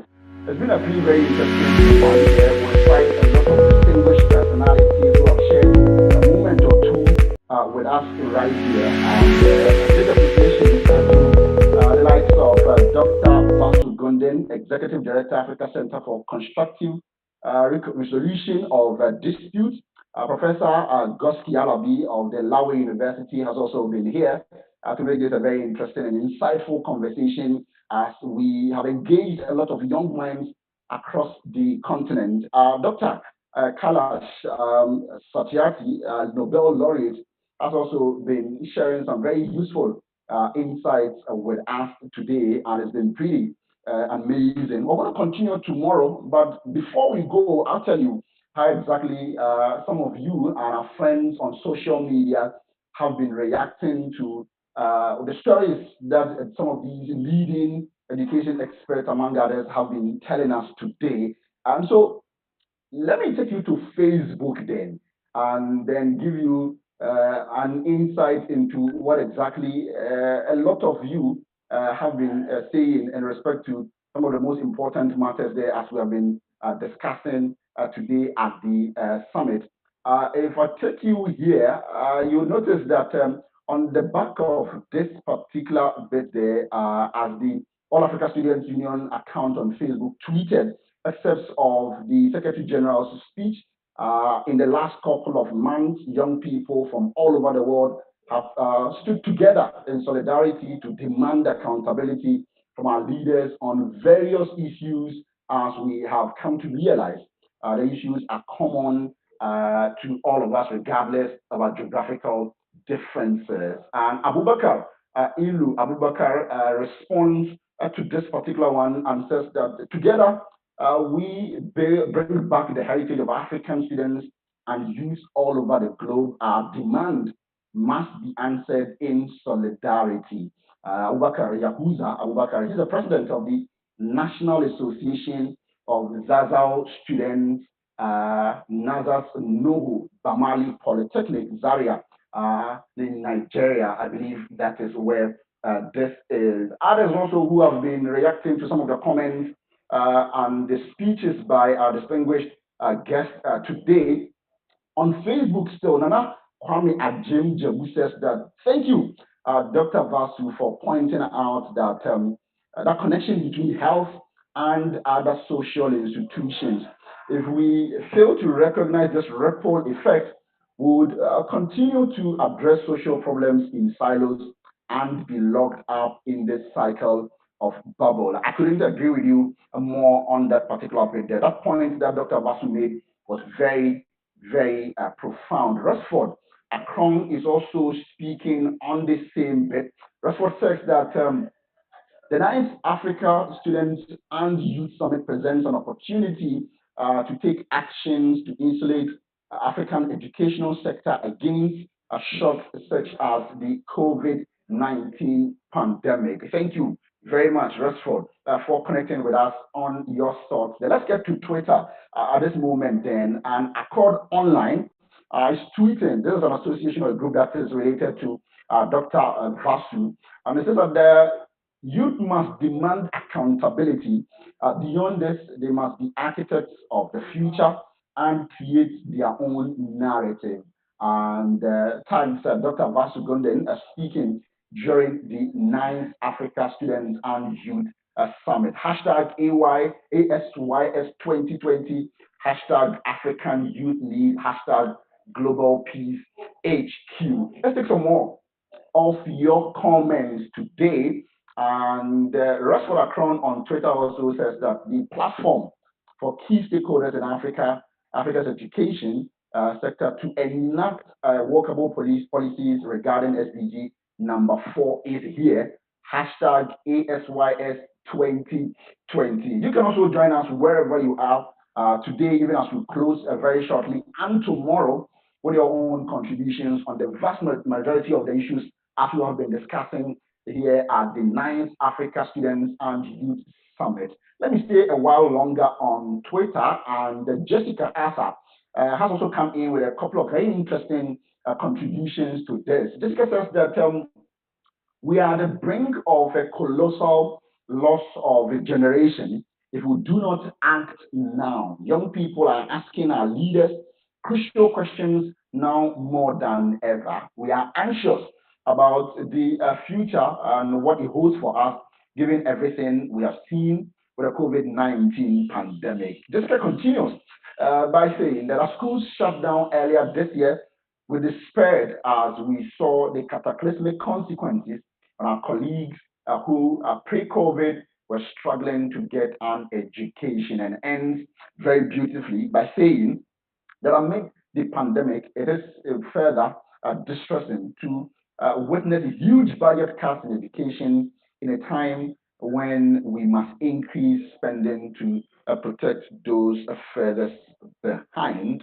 And that's also a very interesting comment there that we get from Jessica, hashtag ASYS 2020. And they also asked that at the hashtag, and of course, that is also the handle of the All Africa Students Union, ASU underscore 72. So you can connect with us on all of these very interesting bits there and amazing messages there. And on YouTube also, I see quite a number of you sending in messages. I'll be coming to them pretty shortly as we try and wrap up for the discussion today. Rashford Akron on Twitter says that take action that are critical to the development here on the continent. And that's also a very useful contribution there that Rashford shares on this particular video. So quite a number of very many interesting discussions as we have had here today. I'll run you through a couple of them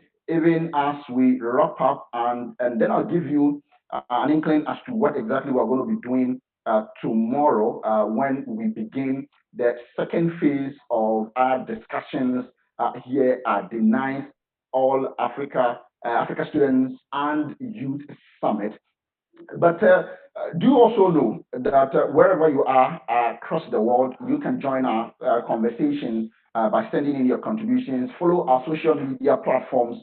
On Facebook is at All Africa Students Union, All Africa with a hyphen between the two, and then you can share your comments and contributions there.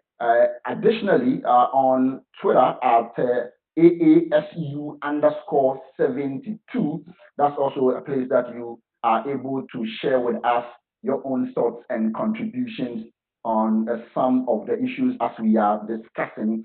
And then also the All Africa Students Union, that is on YouTube. That's again, you can get there and share your own comments and contributions on all that we have been discussing right here today. And I look at a couple of other messages, especially those who are anticipating the big day tomorrow, as we bring you some more interesting, more important conversations right here at the summit. Again, there are a couple of other very important matters that you must also know. So still here on Twitter, follow Eric on Twitter says that turn anger into innovative ideas and collective actions. That's what Eric is sending in here. Thank you very much, Eric, wherever you are, for connecting with us with your contribution on all of these very important matters there. And then I stay with a couple more messages. This one by All the Way Up says that great engagement so far on the hashtag ASYS2020. And so that's the hashtag that you can also use today, even as we go, and then tomorrow when you want to contribute to the conversation wherever you are on the continent, here in Ghana and across the world, really, you can join us with your thoughts there.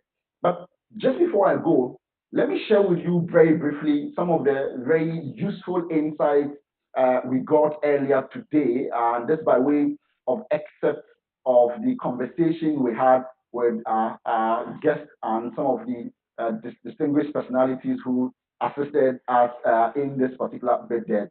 The Nobel Peace Laureate, Kailash Satyarthi, came in with something beautiful on this particular bit there. He says that we cannot simply depend on those leaders because the real leaders, not of tomorrow, but of today. You are the leaders speaking to the young people on the continent. The change which is knocking the door is here, and we have to embrace that change, which will not come from outside. This change is within you, and I share in these sentiments there because quite clearly a lot of us have potential as African people, young Africans, to be able to take the mandate and the destiny into our own hands and do what we must. Let me say a lot more on the issues raised by our distinguished guest today, Dr. Kailash. He says that what kind of world would we want to make? Who is going to decide on it? And then further adds that if the same people or players are continuing to take the decision, then what exactly would be the fate of Africans there? Thank you very, very much, Dr. Kailash, for all of those very insightful comments there. Let me get to the Secretary General himself, His Excellency Peter Kwesi, the Secretary General of the All Africa Students Union. And it's under his inspiration and tutelage that we've been able to bring you this very important summit this year. He says that students have been asked to vacate their rented apartments because they are unable to pay. And then goes on to also add that given that lockdowns prevent them from holding jobs to support these expenses, why are governments not supporting students in this regard? And the point that the Secretary General makes is very profound, particularly because all across the world, and particularly here in Africa, here in Ghana, we've seen that governments have made efforts and attempts to provide some relief, assistance, and all of that. And here in Ghana, it has become the most topical issue going into our election next week, as various political parties are promising some very interesting things for students for the next academic year. So we'll have to see what exactly would be the outcomes of that. But of course, as the Secretary General Peter Koji is admonishing leaders on the continent, we need to do more to help African students and to ameliorate the conditions that they are in. Professor Goski Alabi was also here earlier today, president of Lawe Open University. And she was also sharing with us some very interesting bits there. And to quote her quite clearly here, he says that, quote, aside holding our leaders accountable, what can we do as African youth? The question is, what would we be remembered for, end quote. And this is again a very profound question that was put to all of us by one of our distinguished speakers today. And I'll do this final one from Dr. Kailash, and I'll tell you about how exactly things are going to be tomorrow, what you should expect if you join us for the second day as we round up on things here at the 9th Africa Students and Youth Summit. Nobel Peace Laureate Dr. Kailash says that again, what really ought we be doing as African people? And then adds that we have never been able to get the fair share in any walk of life, and therefore the young people on the continent have to demand a fair share in polity, in economy, a fair share in policy and enforcement of law, fair share in education, and fair share in all walks of life. Those are the very wise words of Dr. Kailash. And to wrap it all up, on the comments and some of the excerpts of the speeches that we have heard today from the Secretary General, His Excellency Peter Kwesi Koji. He says that, quote, young people are asking our leaders crucial questions now more than ever. We are anxious about what the future holds for us, given everything we've seen with the COVID-19 pandemic. And then asked that as schools shut down earlier this year, we despaired as we saw the tragic consequences on our colleagues who pre-COVID-19 were struggling to get an education. And that pretty much sums up the problem of the African students. Even before COVID-19 and its devastating consequences, were struggling in that respect. And so now that has increased and we are further endangered when it comes to some of the issues that have happened there.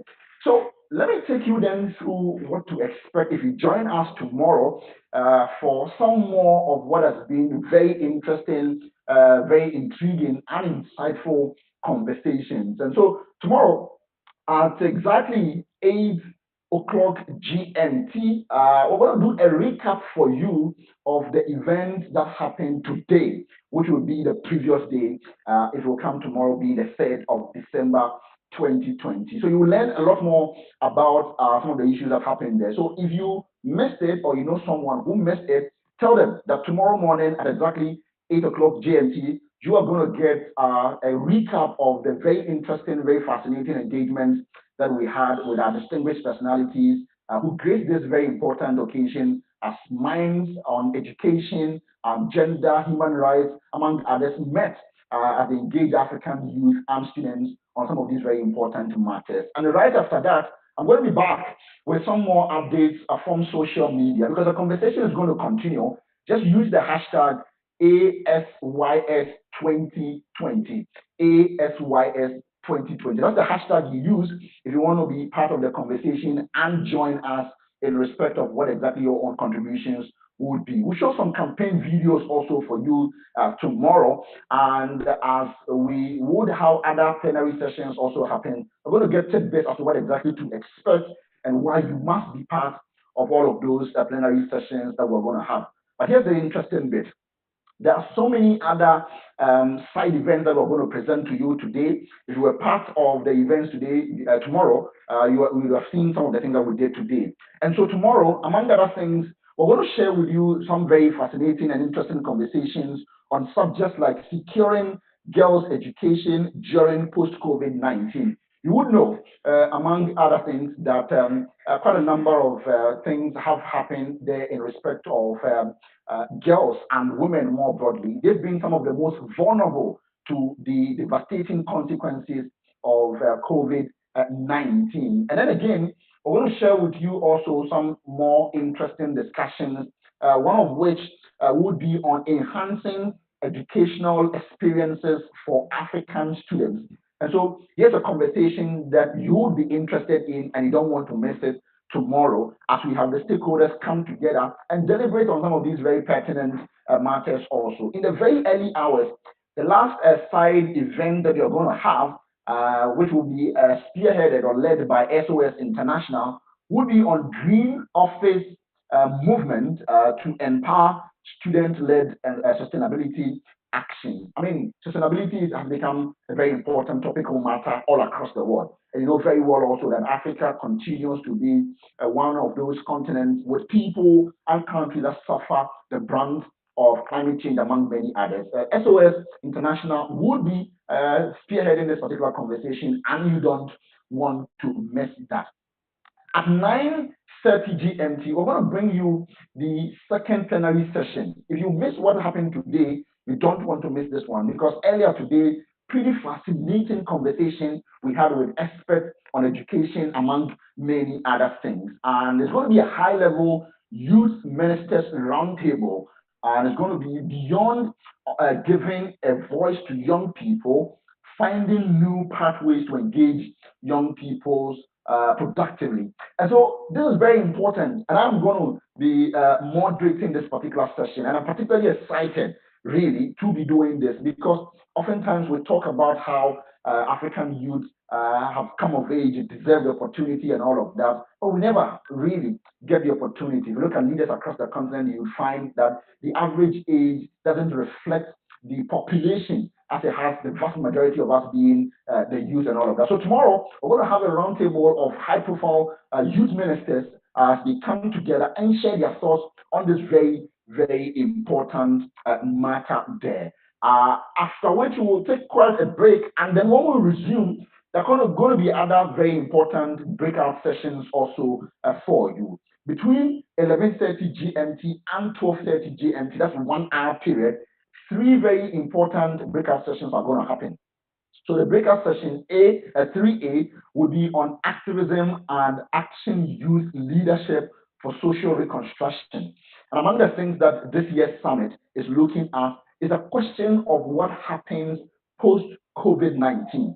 Would be in a position where we need to rebuild and reconstruct. That is what you're going to get from this particular panel conversation that is going to happen. The breakout session 2, which will also be happening, of course, the three of them note very well that they are happening simultaneously, and so you can choose to be in any of them, especially given your own interest and all of that. Mobilization and action, grassroots actors as change makers. Mobilization and action, grassroots actors as change agents. This again does not need any belaboring. It is very important because all across the continent and around the world, it is the people at the community levels who make the most significant changes. And the problem of top to bottom approach towards addressing social problems have clearly not entirely brought us the solutions that we want. And tomorrow, we share ideas with a lot of experts and young people across the continent on this very important subject and to ask ourselves really what the grassroots can do in terms of mobilization and action as change agents here on the African continent and even beyond. The third breakout session for tomorrow between the hours of 11:30 GMT and 12:30 GMT will be on global solidarity, broad global coalitions for key movements. And this is also very important because the efforts as we are seeing, if you look at, for instance, the CDC Africa, that's the Center for Disease Control Africa, and the collaboration through the World Health Organization for the global vaccine program and all of that, it is an opportunity to work together and to recognize the collective difficulties that we have as states, as international organizations, and all of that. And so here again tomorrow at the 9th Africa Students and Youth Summit, we'll bring you a conversation on that particular subject as well, on global solidarity, the need for us to appreciate that if we have a problem here in Ghana, it affects Kenya, it affects Nigeria, and they need to deliberate and share ideas on how exactly we're able to address some of these problems that confront us. So it's going to be a very packed event tomorrow with all of these very amazing, fascinating conversations and discussions happening right here at the 9th Africa Students and Youth Summit. The third plenary, even as we get to the end of the summit this year, would be on a very important subject as well, the furthest behind, women and children in focus. The movement is now the case for women and children as the center of the COVID-19 recovery. What a very important subject to end everything with tomorrow. The furthest behind. And if you look quite closely, you would see that in devastations like this, in war, in famine, and in such very grueling, cruel moments, women, children have been the most vulnerable. And so that will be the third plenary session tomorrow as we engage stakeholders on this very important subject. The furthest behind, women and children in focus. That's going to be our conversation. And then we'll cover it all off very nicely with announcements from our various stakeholders, organizers of the event, the All Africa Students Union.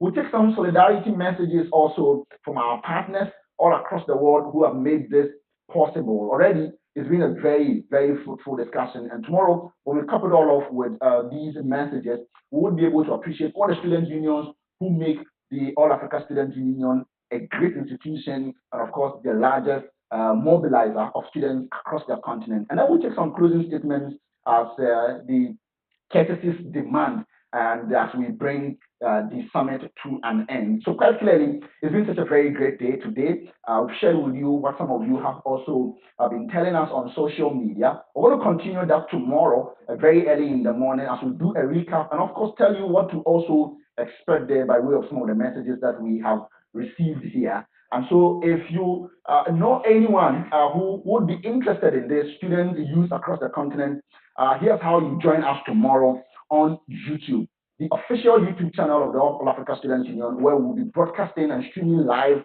this summit, will be the All Africa Students Union, All Africa with a hyphen, Students Union. Join us on that YouTube platform and see for yourself some of these amazing conversations that we'll have. On Facebook also, you can follow the conversation there, share your contributions with us, comment on the excerpts that we place there. All Africa Student Union, that's our Facebook handle. And on Twitter is at AASU_72. AASU_72. That's how you connect with us. And then on Instagram is at AASU_1972. AASU_1972. So it's been a very fascinating day. Thank you to all of you for joining us and for engaging us. My name is Abdul Karim Ibrahim. Tomorrow, we're going to be here with some more. We're grateful for your time right here on this show. See you tomorrow for some more right here at the 9th Africa Students and Youth Summit.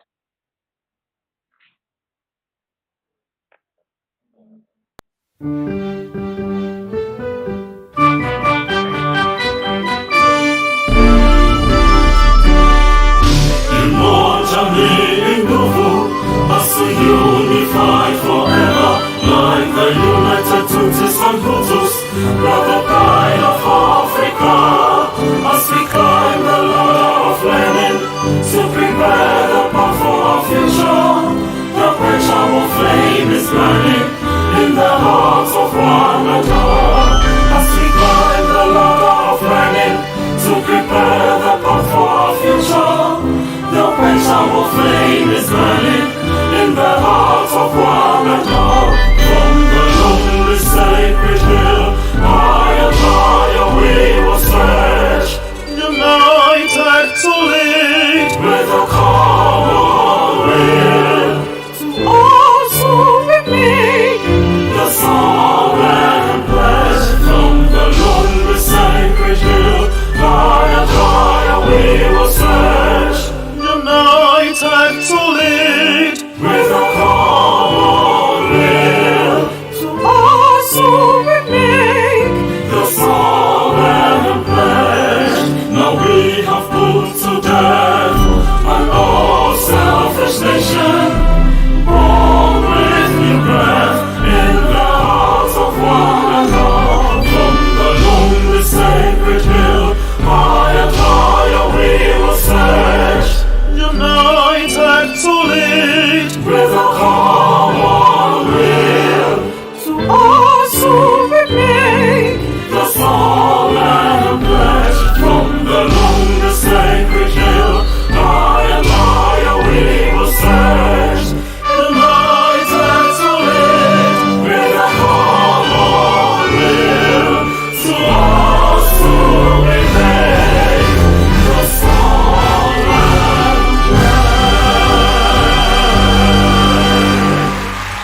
Viva Asys! Viva! Viva Africa! Viva! Long live Asys! Long live! Long live Africa! Long live!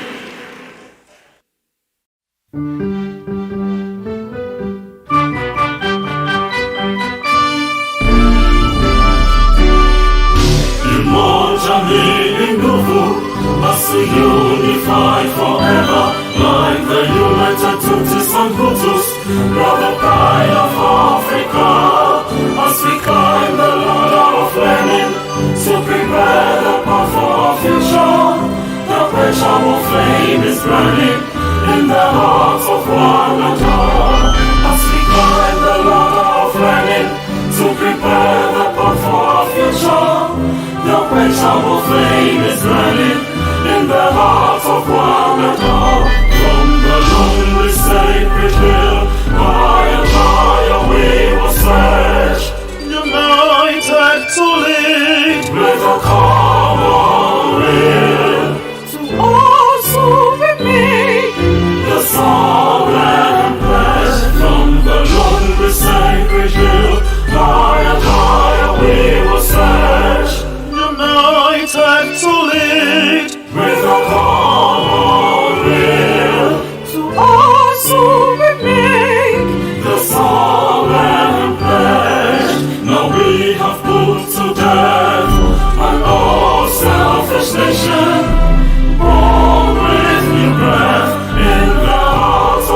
Viva Asys!